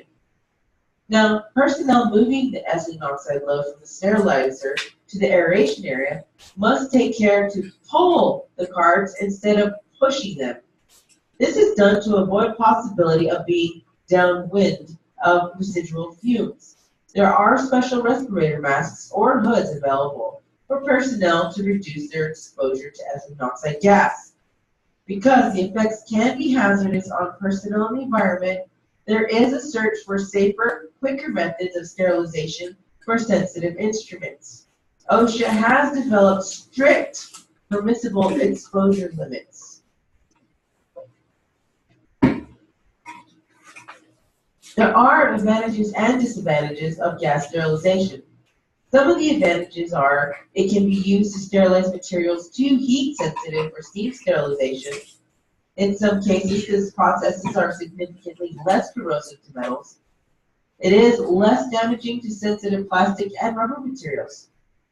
However, the disadvantages are aeration times required with the ethylene oxide sterilization process can be extraordinarily lengthy, up to 21 days with internal pacemakers. Personal hazards are created by the use of ethylene oxide gas. The ethylene oxide sterilization process is damaging to certain materials, requiring the availability of more than one alternative process. Now for the mechanical and chemical monitoring of ethylene oxide. Electronic digital recorders produce a printout of the performance of the machine. Chemical indicators are also used. The tape is usually green in color with diagonal lines of evenly spaced ink. When ink has been exposed to the ethylene oxide, it changes to a uniform brown color. Commercially available internal indicators are also available. The indicator should be placed in the area of the package where there is the greatest chance of the ethylene oxide not reaching the items. If the tape or internal indicator has not uniformly changed to the proper color, the contents of the package may not have been exposed to the correct sterilizing temperature, or some other condition wasn't met. Biological monitoring of ethylene oxide. The biological indicator of ethylene oxide contains the spore Bacillus atrophius. It is most resistant to ethylene oxide, but harmless to humans. Most institutions purchase commercial test packs. Just like steam biological indicators, microbes in the spore stage are impregnated on a disc, which is contained in the vial. In-house test packs can be produced as follows. One biological indicator is placed in a 20 to 30 milliliter syringe so that the plunger doesn't touch the vial when inserted into the syringe. The needle end of the syringe must be opened with the tip guard removed. The syringes and chemical indicator strip are placed within the folds of an absorbent towel. This towel is placed in a peel pack and sealed. Continuing on the discussion of the biological monitoring of ethylene oxide, the test pack is placed in the part of the sterilizer that is most difficult for the ethylene oxide to reach, which is the center of the lobe. The test pack is placed on its side. Upon completion of the sterilization cycle, the vial is removed, squeezed to release the growth medium, and incubated with a control vial. Ethylene oxide biological indicators are incubated for 48 hours, even though they can be read after 24 hours at 95 to 98.6 degrees Fahrenheit or 30.5 to 37 degrees Celsius. Ethylene oxide sterilization is monitored more frequently than steam sterilization due to the more complex process. It is recommended that every ethylene oxide load be monitored. All test results for each ethylene oxide sterilizer and load are filed as a permanent record. Hydrogen peroxide gas plasma, HPGP, commercially referred to as Sterod, uses gas at low temperature to sterilize heat and or moisture sensitive items. This method of sterilization is safer than ethylene oxide and in many healthcare facilities is replacing it. The most commonly used plasma sterilization system uses hydrogen peroxide in plasma form. Oh. Right before it closed.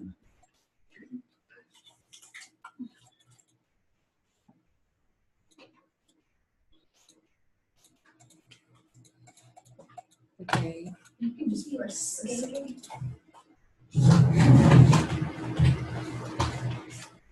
And here I refreshed it. And my voice was a little off because I had that cold or weird thing going on. So it was like my voice was breaking and I had to stop and pause.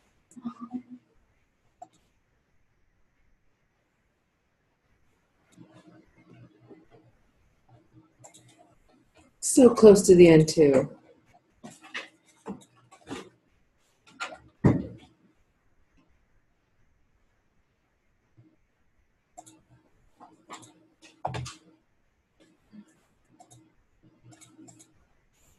And hydrogen peroxide is a highly reactive molecule that was peroxide gaseous state, then hydrogen in ethylene oxide, and in many healthcare facilities is replacing it. The most commonly used plasma sterilization system uses hydrogen peroxide in plasma form. The process involves diffusion of the hydrogen peroxide gaseous state, then a strong electrical field is created by radio frequency and passed through the gas, causing a cloud of plasma to be produced, resulting in hydrogen peroxide gas plasma. Hydrogen peroxide is a highly reactive molecule that must penetrate all packaging material and reach all surfaces prior to its reaction, then conversion to water and oxygen. The plasma creates free radicals, hydroxyl and hydroperoxyl, inactivating all microbial life. The biological indicator is Bacillus atrophus, which is the same as ethylene oxide. The use of hydrogen peroxide gas plasma on narrow lumen or channeled instruments have been limited. It's because of the challenge of the sterilant reaching the innermost surfaces. This problem has been addressed outside of the U.S. by the use of a diffusion enhancer. However, at this time, the FDA has not approved this device for healthcare facility use. So, the packaging material must be made of non-woven polypropylene or other synthetic, non-cellulose, non-woven material. A little more into those packaging materials. As mentioned in the previous slide, the packaging material must be made of non-woven polypropylene or other synthetic, non-cellulose, non-woven material. Now, any paper / cellulose or linen materials will absorb that sterilant, and absorbing the sterilant causes the cycle to fail and the process to abort. Peel packages made of Tyvek are appropriate for use. Now, the indicator tape is light blue in color with diagonal lines that are dark blue prior to exposure, and those dark blue diagonal lines turn a light pink upon exposure. Sterilizer units vary in size. However, the chambers must be loaded with adequate space between the items. This is to allow for the penetration of the sterilant to all surfaces quickly as it reacts and converts easily back to its basic components of oxygen and water. Pre-mixed multi-pack cartridges are loaded into the sterilizer for multiple cycles. The cycle times ranges from 28 to 38 minutes and does not require aeration, drying, or cooling at the completion of the cycle. An automatic paper readout demonstrating cycle parameters is generated for administrative record keeping and quality control. That's it. Good job. I think your side job should be making like PowerPoints or, just different stuff. We have the Yeah. you always have such energy. It makes it, I think it makes it easier to pay attention to, like, I'm like, all right, am I emphasizing on words? So like, hey, okay, kind of catches your attention. So nonverbal communication. Yep. All right, Ron, you are up. All right. Got mine on a flash. Oh, mom. It's a 72. I almost got just that cool memory right now. Went to the Botanical Gardens and it downpoured down that ranch, or at the Japanese garden loop. So like, okay, I'm just telling everybody just scattered. It's F.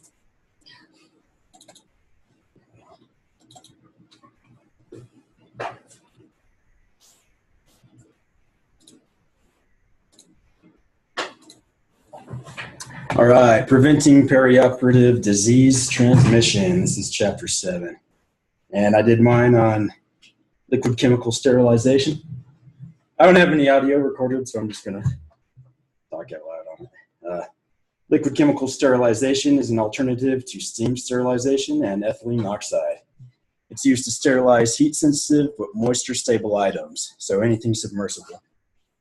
The two primary liquid chemical compounds are peracetic acid, also known as Steris, and glutaraldehyde, also known as Cidex. These chemical sterilants can also be used as high-level disinfectants. Peracetic acid. Peracetic acid is used with the Steris system. So this picture is the machine they use to sterilize with Steris. It's used for rigid and flexible endoscopes and difficult to sterilize instruments. The instruments are sterilized in this method cannot be stored and are sterilized for immediate use only. Chemical strips are used to detect active ingredient concentrations of 1,500 parts per million.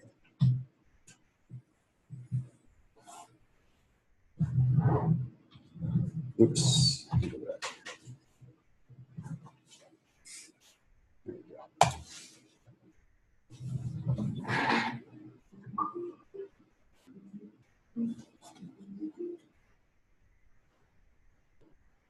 Introducing the System 1E Liquid Chemical Sterilant Processing System from Steris.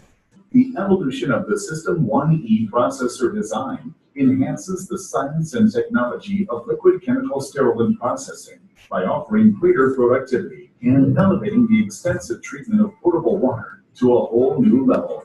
With its 23-minute cycle, the System 1E enables you to significantly improve device turnaround time between patients, which means you can perform more procedures without increasing your instrument inventory.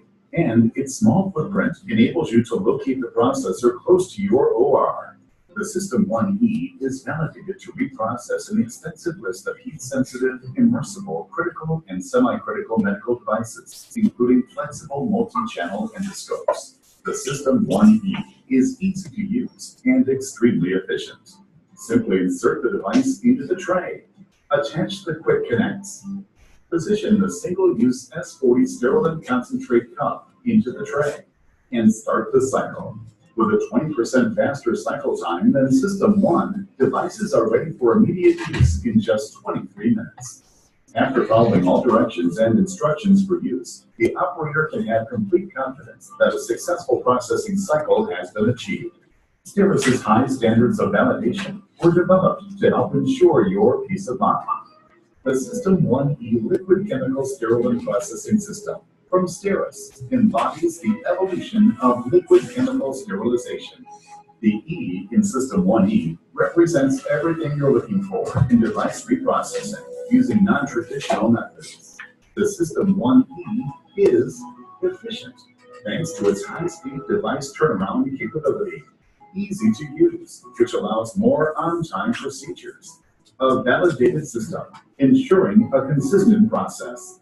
It delivers excellence in liquid chemical sterilization with a safe and efficacious process for clean, immersible, reusable, heat-sensitive, critical, and semi-critical devices. Entrust Steris, the leader in liquid chemical sterilization and the innovator of a heritage of technologies for over 100 years. For more information on the System 1E Liquid Chemical Sterilant Processing System, visit our website or contact your Steris account representative.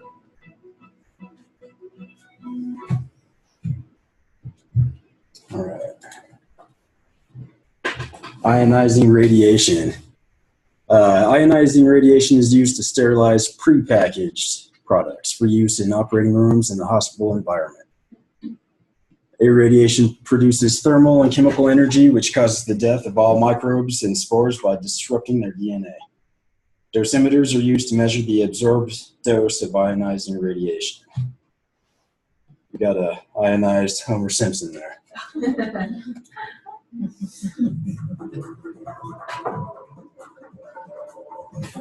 Steris Isomedic Services provides sterilization and decontamination services to the medical device, pharmaceutical, consumer, industrial, and salvage markets. Steris Isomedic Services delivers high-quality, customer-focused sterilization services using irradiation, ethylene oxide, and steam technologies. Let's take a quick look at our Cobalt-60 gamma irradiation process.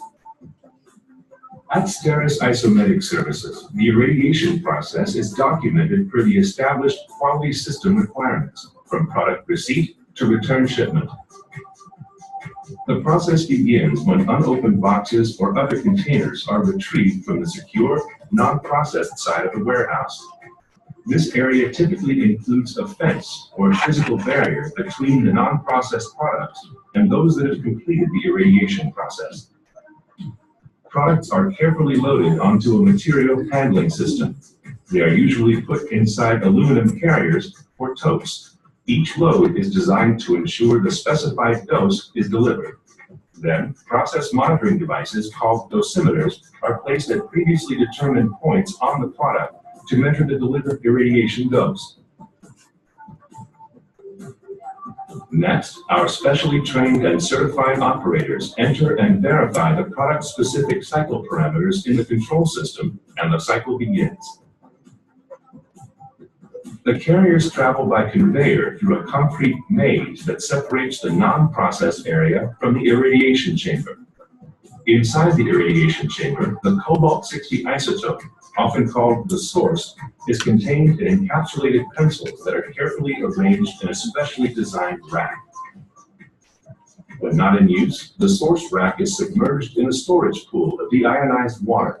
This shielding allows the production and maintenance teams to safely enter the chamber as needed. With the gamma source rack in the raised position, the carriers enter the irradiation chamber. Each carrier passes by both sides of the source rack, ensuring even exposure. Length of exposure varies by product and predetermined dose range.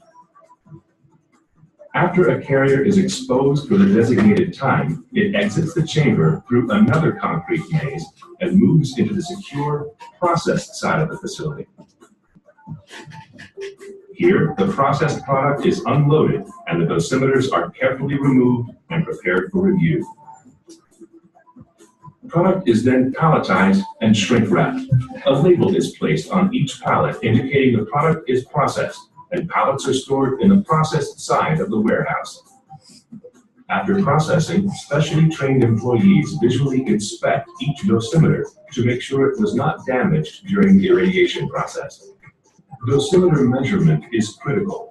The gamma irradiation process is not complete until the dosimeters are read and approved.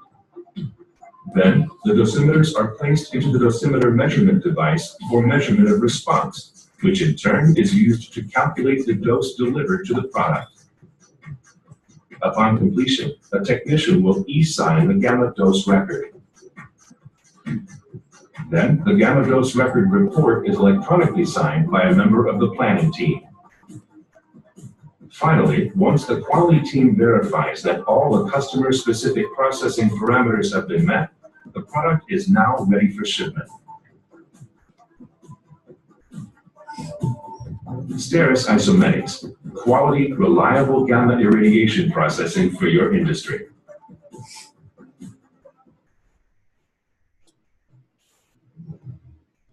Alternative sterilization methods.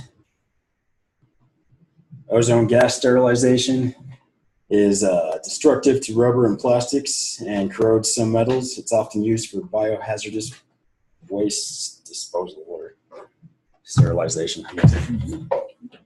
Vaporized hydrogen peroxide. It cannot be used with paper wrappers. It's corrosive to some metals and makes rubber brittle. Chlorine gas. May not penetrate paper well and may be corrosive to metals. It's simple and inexpensive. Ozone gas sterilization. This process converts oxygen to ozone. Ozone penetrates cell membranes, oxidizing and killing bacteria. Chamber cycle times may be as long as 60 minutes, and it leaves no residue and needs no aeration. This is the OSM, Redback Solutions Ozone Sterilization and Maceration Technology. It provides the most efficient and environmentally friendly solution available for the on-site treatment of medical waste, biohazardous waste, and HIPAA-related materials. And it does this with no chemicals, odors, or noise greater than 80 decibels. The OSM is easy to operate. Just open the door and place some bags or boxes of medical waste and almost any other item that is classified as infectious medical waste into the process tank. Close and lock the door. Push the start button, and the automated computer-controlled cycle begins. Ozone and ozone-infused water are added to the tank in the totally closed system. The waste, ozone, and ozone-infused water are mixed and circulated through Redbank Solutions' patented cutting system. All of the waste is macerated into small, unrecognizable confetti-like particles. Waste particles are continually circulated during the entire process to ensure maximum exposure to the ozone and ozone-infused water. During the cycle, ozone levels are constantly monitored to ensure adequate exposure for complete sterilization. The water and waste mixture continues to circulate through the cutting system to further reduce particle size and break down the ozone into oxygen. When sterilization is achieved, the water and waste mixture is discharged through a filter separator where solids and liquids are separated. Processed water and other liquids are discharged into the sanitary sewer, or they may be reused. Solid waste is ready to be disposed of as ordinary municipal trash or recycled. A report is generated to verify the process and is archived. All the OSM needs to operate is water, electricity, a 4-inch drain, and a data line. It fits in a very modest space of 250 square feet with a 9-foot ceiling and can be installed and operational in less than 72 hours. Redbank Solutions OSM technology processes waste on site, reduces long-term liability, protects the environment, and guarantees sterilization.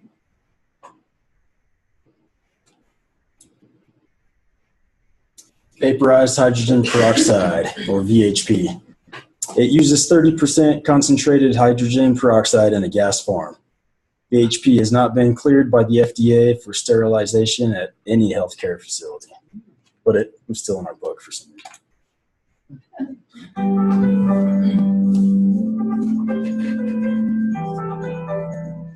STERIS Life Sciences is an industry leader in bioburden control technologies.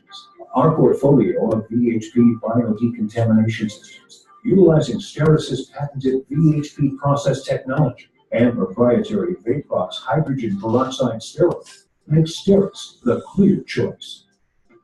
STERIS introduced VHP in 1991 and continues advancing their technology to support the needs of biopharmaceutical, food and beverage, academia, lab animal research, defense, and other markets. VHP uses hydrogen peroxide vapor as a broad-spectrum antimicrobial without the potentially damaging condensation of the vapor onto surfaces. This dry process separates STERIS from other companies. By means of mobile or integrated VHP systems, hydrogen peroxide vapor is evenly distributed throughout the enclosure, attacking and destroying contaminants on surfaces within. VHP effectiveness is repeatable.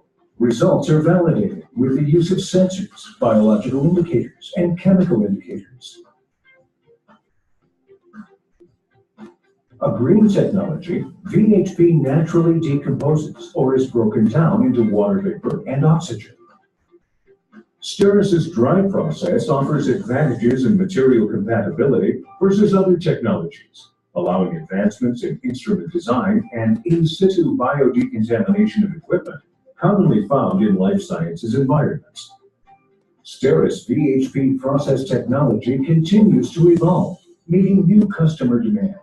To learn more, contact STERIS Life Sciences, an industry leader in bioburden control technologies.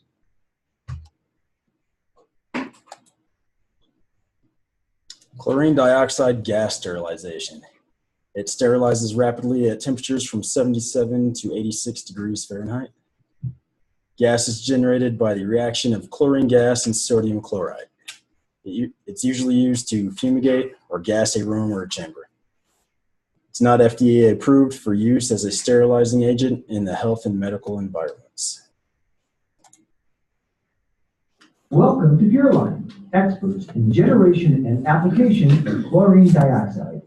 For 20 years, Pureline has been providing customized chlorine dioxide sanitation and disinfection solutions. Whether you're in food processing, life sciences, or another industry that has concerns about microbiological contamination, Pureline can tailor a treatment solution to meet your specific needs. Pureline offers a wide variety of fumigation and water treatment application solutions. Fumigation products and services include Pure Vista and Mobile Clean. Water treatment and wet sanitation solution products and services include a full line of chlorine dioxide generators and Pure 3000, which is used in floor floods, foamers, foggers, and water treatment. Pure Vista is a portable water-activated chlorine dioxide gas generation technology. Pure Vista is safe, inexpensive, and can be scaled to any size application. In conjunction with physical cleaning, allow Pure Vista's chlorine dioxide gas to help sanitize by permeating every nook and cranny to ensure a thorough sanitation. Pureline manufactures a full line of generators ranging from less than 1 pound per day up to 4,000 pounds per day. We have a solution for every application. In addition to manufacturing the most advanced chlorine dioxide generators on the market, Pureline is your single source of technical support, service, and precursor supply. Made from Pureline's proprietary electrolytic chlorine dioxide HP generator, Pure 3000 is a 3,000 parts per million chlorine dioxide solution. Pure 3000 is made without acid and is pH independent. Ideal for water treatment, floor flooding, fogging, foaming, CIP, COP, and many more applications. Pureline's Mobile Clean service has the capability of treating an entire facility. Typical large-scale applications include, but not limited to, concerns about widespread bacterial outbreak or post-construction sanitation.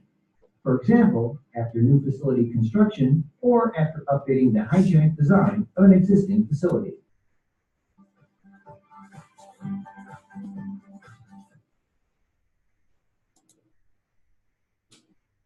Administrative controls of sterilization processing. If it isn't documented, it didn't happen. Administrative controls include all test results that are filed as a permanent record for each sterilizer. The results of biologic indicators following incubation and Bowie-Dick tests for pre-vacuum autoclaves must be kept and filed for record-keeping requirements.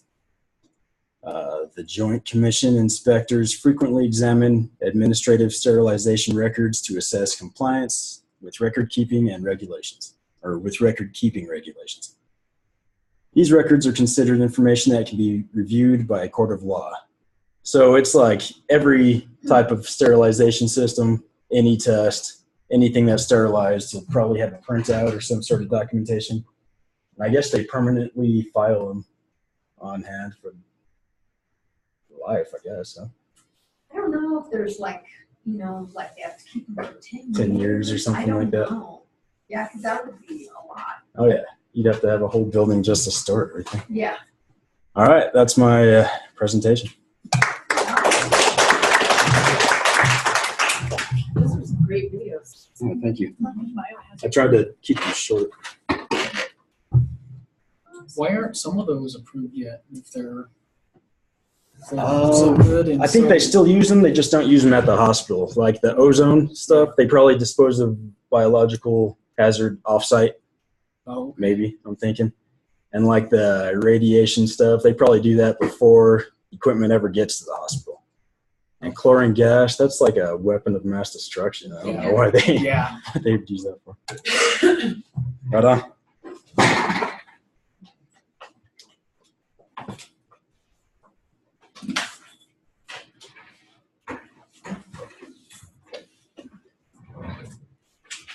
So as you guys can see, there's a lot that goes into making sure that instruments and everything that's used in the operating room is sterile. I've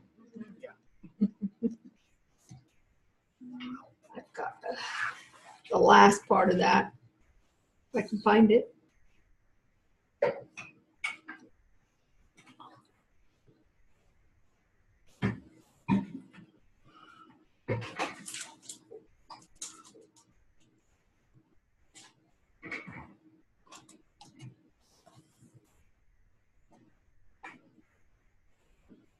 Unifying principles of sterile technique, surgical conscience.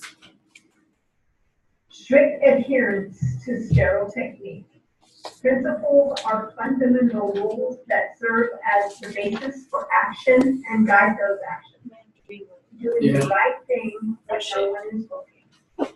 Always putting the patient first.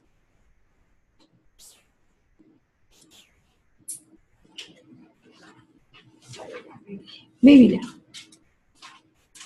Unifying principles of sterile technique, surgical conscience.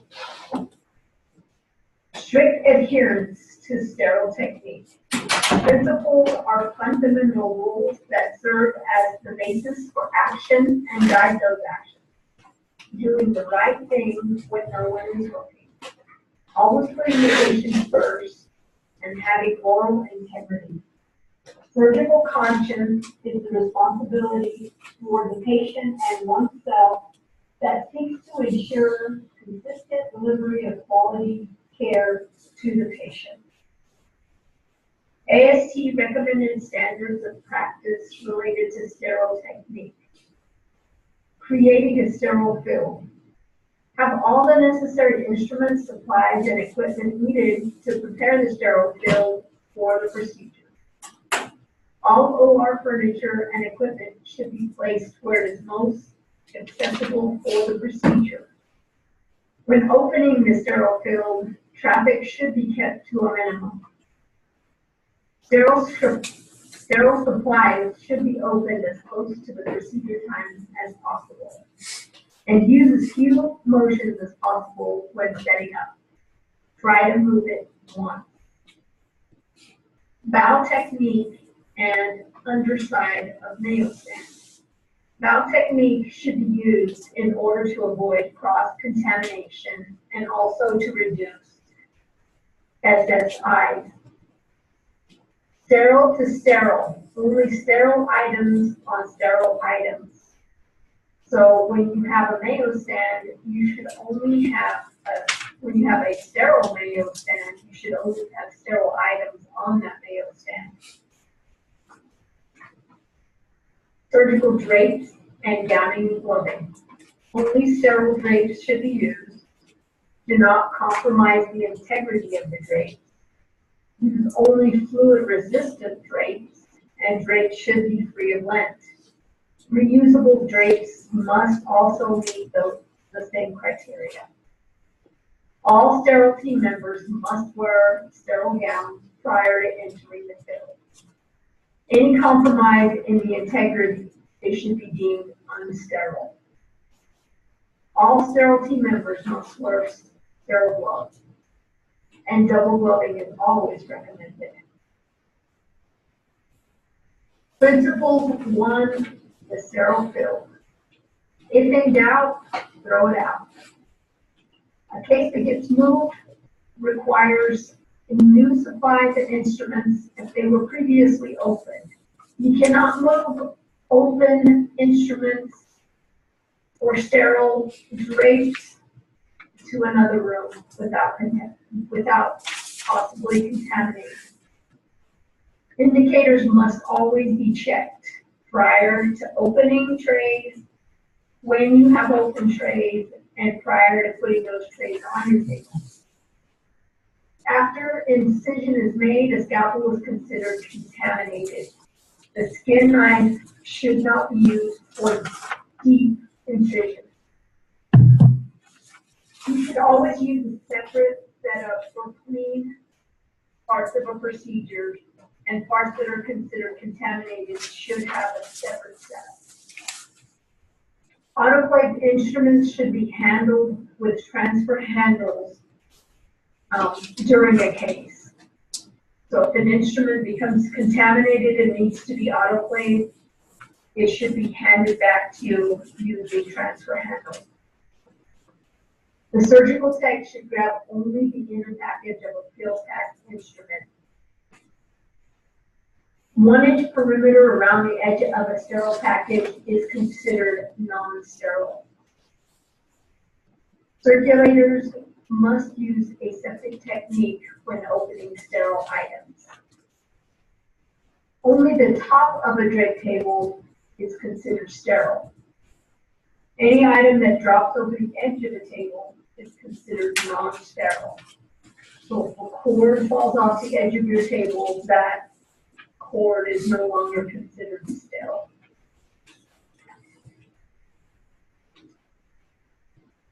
After positioning drapes on the patient, they cannot be moved. They cannot be repositioned. Integrity of a sterile package should be checked prior to opening.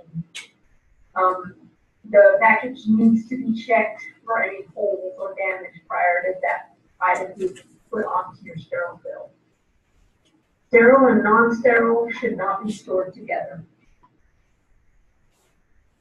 If a sterile package is dropped on the floor, it should be considered non-sterile and not used. Puncture, tears, or strike through in a drape is considered contaminated. If any liquid penetrates through any drape, either from the top or the bottom, it is considered contaminated. Sterile packages should be stored in smooth, clean, and dry areas. Pressure should not be placed on sterile packages. Displacement of air would render that item unsterile. If penetrating towel clips are used on drapes, the tips are considered unsterile and should be left in place until the procedure is finished. It's always recommended to hold items onto the sterile fill using non-penetrating towel clips. Principle 2, the sterile team members. The gown is sterile 2 inches from the neckline to the table level. Gloved hands are sterile 2 inches above the elbow. The gown is considered sterile from the top of the OR table. Arms should not be folded, and hands should not be placed in the axillary area. And your hand should never fall below your waist. Back of your gown is considered unsterile. Gowning and gloving should be done away from the sterile fill on a separate Mayo stand or table. Cuffs of the gown are considered non-sterile and should remain covered. Sterile team members should always only sit when a case is a sit-down case. Steps and lifts should be placed for the procedure if needed. Again, it goes back to not moving around in the sterile field or keeping movements to a minimum.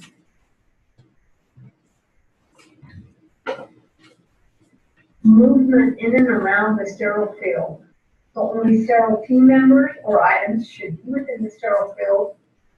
Only sterile team members should touch sterile items. Circulators or non-sterile personnel must not touch sterile items or enter the sterile field. Sterile personnel should remain within the sterile field throughout the procedure. Movement in the field should be kept to a minimum. Sterile team members should pass each other face to face or back to back. Talking during the procedure should be kept to a minimum. Non-sterile team members should remain a minimum distance of 12 inches from the sterile field. Non-sterile to non-sterile. Non-sterile items and team members should only contact non-sterile items and team members. Circulator or team members should hold only the tip of a bottle over the sterile basin, and they need to maintain the 12 to 18-inch distance from the sterile fill. Basin and medicine cups should be placed on the edge of the table to help maintain the sterile fill and the distance required. When a non-sterile team member drapes a table, they should keep their hands cupped on the underside of the drape to avoid contaminating the top of the drape. That's the end. All right, guys.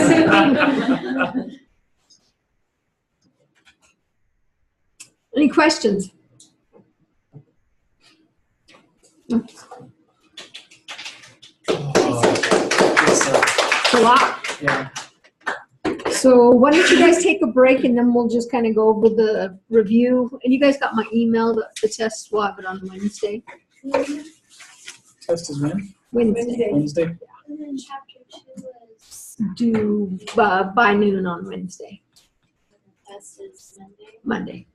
Yeah, it seems like a short chapter. Which chapter? Final is Wednesday. I'm not sure. Maybe Thursday. Yeah, I think I did say Wednesday, huh? You didn't have a date on the final, you just Okay. said it was next week. Yeah.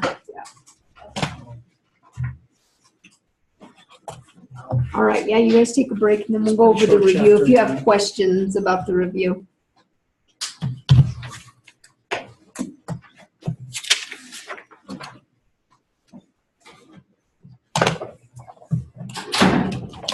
So on that certificate of attendance, will that go towards our CEUs, whenever we do get certified? I think it has to be within your time because since you're not certified yet, it hasn't started. So it'll start from the time you get certified, 4 years. Okay. But it seems like the state's being pretty good about having those meetings, so they usually have 2 a year.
And we'll be doing another AST exam. I'll look and see. Corrections. Okay. I think I'm going to switch you guys over to, thank you. I'll have to get with Devonna and see, because I think last year she just made like some study material for you guys, for the students. For the AST, there's a book. I'll ask her.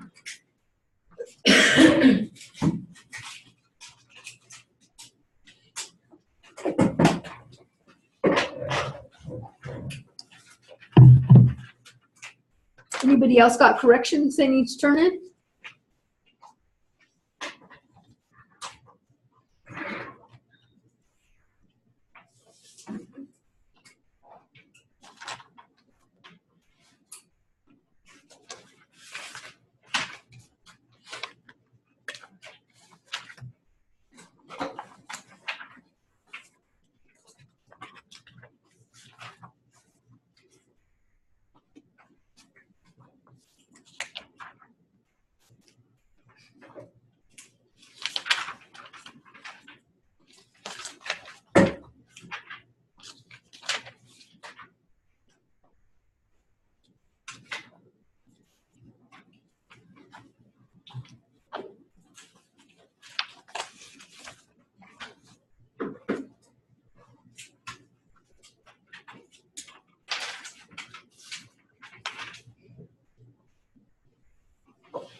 All right, any particular questions?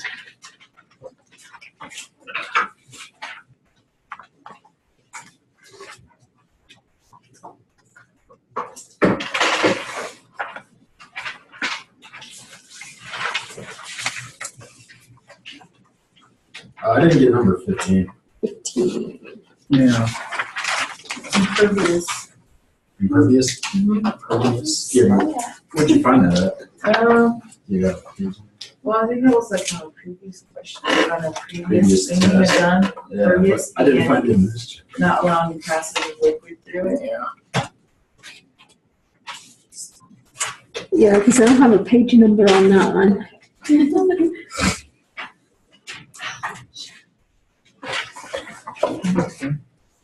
It's in, put straight through. Page 166. Okay.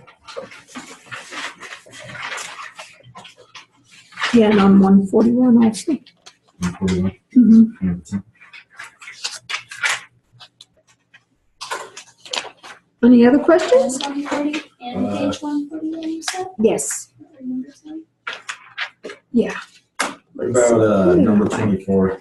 I put alcohol for the chemical solution most appropriate for animated surfaces. I put antiseptic. Mm-hmm. Antiseptic. Yep, and that's on 140. Was it number 24? Was it antiseptic? Yeah, antiseptic. Antiseptic.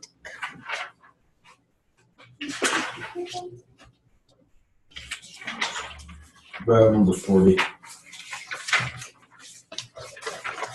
Integrity. Check integrity. Yeah. Inspect damage and integrity. Yeah. Put about 41. Above waist level, like not overhead. So it says like clasped. So clasped on the chest or on a sterile table. Okay. Yeah. Because you don't want it. You want it above waist level, not overhead, and or you don't want it folded in the auxiliary region. So it says clasped, like at chest level, Yeah. on a sterile table. Okay, that's right. Yep. What about 43? I didn't get anything for that. 12 inches. 12 inches. I didn't get 47. I looked I at got blue Halberhide Silex. Put paracetic acid using the Cassettes? system in the cassette sterilizer. Is there? Oh, it's Page 169. So I'm sorry. Page 169. 161. 169. 169.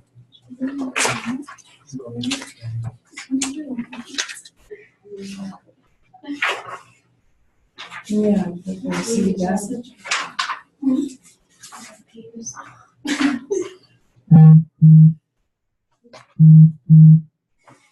All right, what about number 44?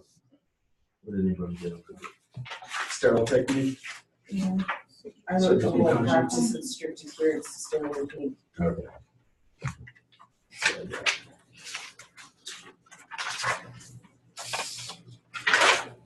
About number 53. Open first flap towards them. Oh, okay. Flap what? Towards them. Oh, I misunderstood. No, isn't it away? That's if you're non-sterile. Non-sterile is. Oh. Let me see if I can find it here. First flap towards what? Towards them. Towards. Yeah. You have a page number for that? No, I have to look Discuss that this one up. one during the presentation. We discussed 58. We discussed that one. Why is it different when I'm just looking at. Then when you're non-sterile? like, why don't you do it? Well, if you think about you being scrubbed into a case and then you got to open up another table, you're going to need to get that drape. And so. But you couldn't open it, could you? Yeah. Wouldn't the outside of the package be unsterile? Well, it's not in a package. It's on your table. Your extra drape for that other table. Okay? Or if it, let's say it's not on your table, then somebody's going to open that package for you and give it to you. Okay? Sterilely. So first flap towards you. There's number 53. Yep. What about number 17? How should air from the system entrance compared to exit like replacing ridge containers? Oh, yeah. Coiled loosely in a mesh bottom or a wire mesh basket with absorbent towel lining the bottom. Should we get a 158? Page 158. Yeah, 107 power hose, coiled loosely. To prevent leakage and damage, and then right after the other last bullets, the instrument should be placed in mesh bottom or wire mesh basket with an absorbent towel lining the bottom. So have you guys draped Mayo stands yet? Yeah. Yes. So think about that drape as like draping a Mayo stand. You've got this drape and you want to do it toward you, right? You want it to be, because it needs to cover you. So if you're doing a table, you want it to cover you first. So if you needed to lean over or anything, you're not going to contaminate your gown. Okay?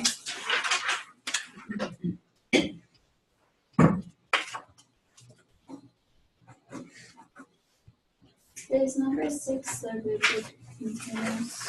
Yeah.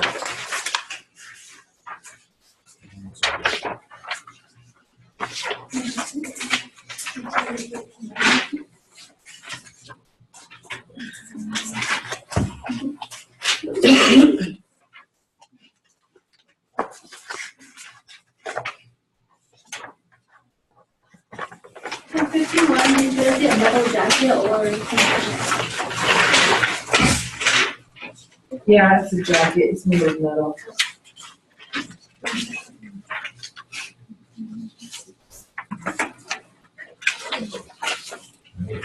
what you get for 5?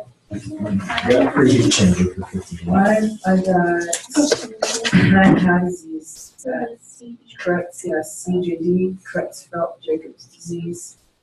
Mm-hmm. So 51 is metal jacket.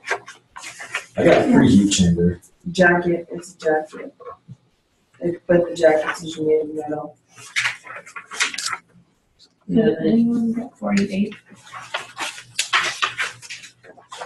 Bacillus. Bacillus atrupes. I'm sorry, what? Bacillus atrupes spores. Oh.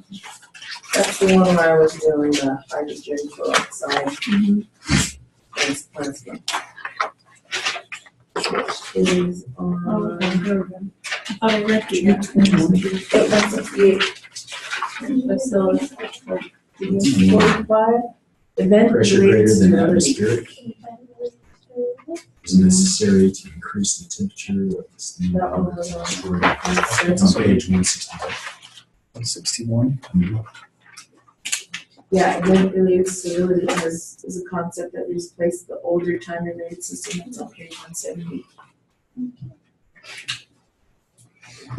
Yeah, they used to have to go through and reprocess instruments because after a certain amount of time they hadn't used them. They thought, well, I guess we better reprocess them. But now it's event related, so they're fine. They're sterile until they use them or until something happens to them. Which one is that for? That one's 45.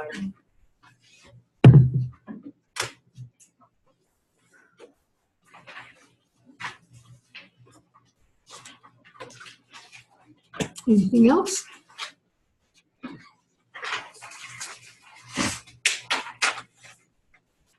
Oh, 36. Is it milking? Milking. Milking. I got it. Milking.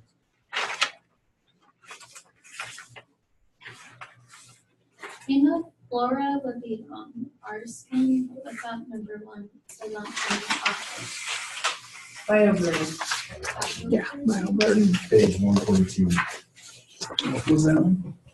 Bioburden. Question number 1.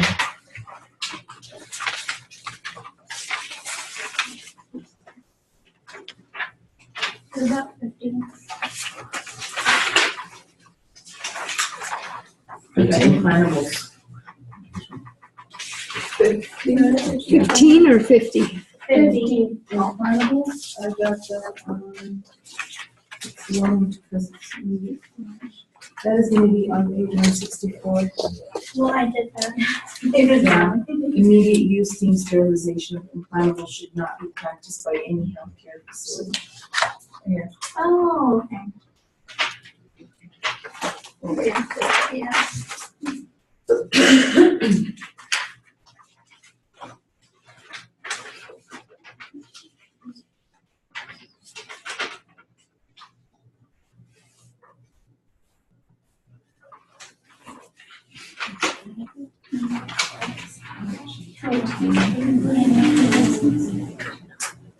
Any more? 30? 30? Yeah, it's like this, like.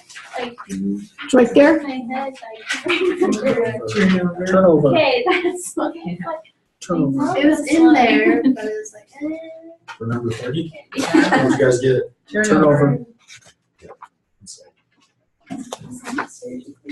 This is what it is.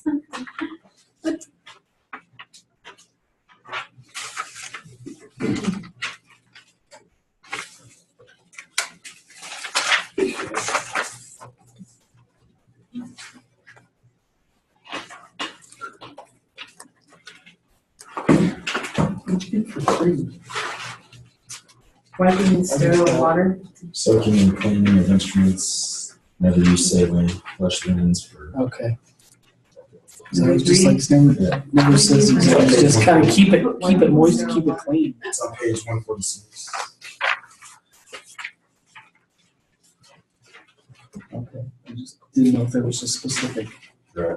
What was on page 3, or question 3? And 34. Yeah. 46. Oh, 46.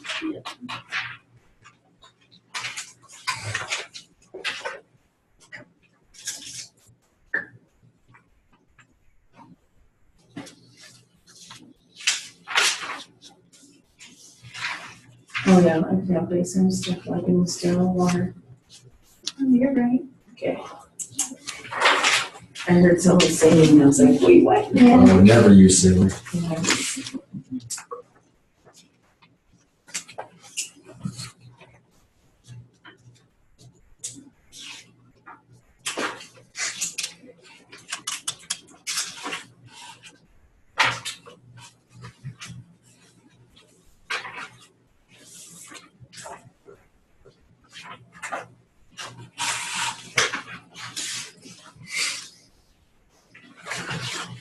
On the terms, I looked at the Helicobacter pylori. where it was underneath the aerobic microbial gram-negative bacilli spirochetes. I looked it up and it did say that it was a microaerophile gram-negative, but it said that it was a curved rod, helix shaped, rather than being bacilli or spirochete. Which one? Or Tersino, Helicobacter pylori. What are you asking? Under terms, it said notice terms. Mm-hmm. It says that it was like underneath in the book, it says aerobic microaerophile gram-negative bacilli spirochetes. Mm-hmm. And so it can't probably be all of them. So it did say that it was a microaerophile gram-negative curved rod. Yeah, it's coil shaped, right? Curved rod, helix shaped rather than being spiral. Being spiral or bacilli. Well, I guess bacilli is rod, but Isn't spiral and helical the same thing?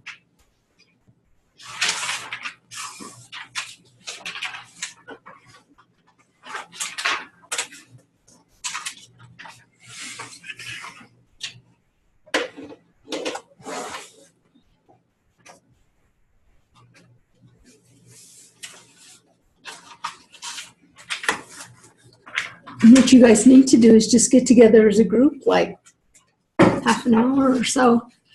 Because a lot of you have the answers, and some people might just like, I don't know, I couldn't find that, so it'd be nice. Or you guys could even do it in a discussion. Like, I can't find this. Help each other.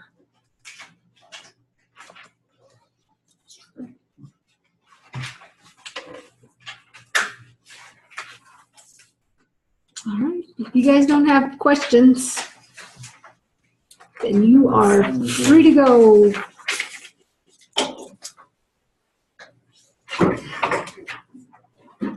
If you want, we could do the test tomorrow. No? No. You don't mind the extra day of study. Yeah. We don't mind doing that. You don't mind having that extra day. Okay. Chapter 2, you said?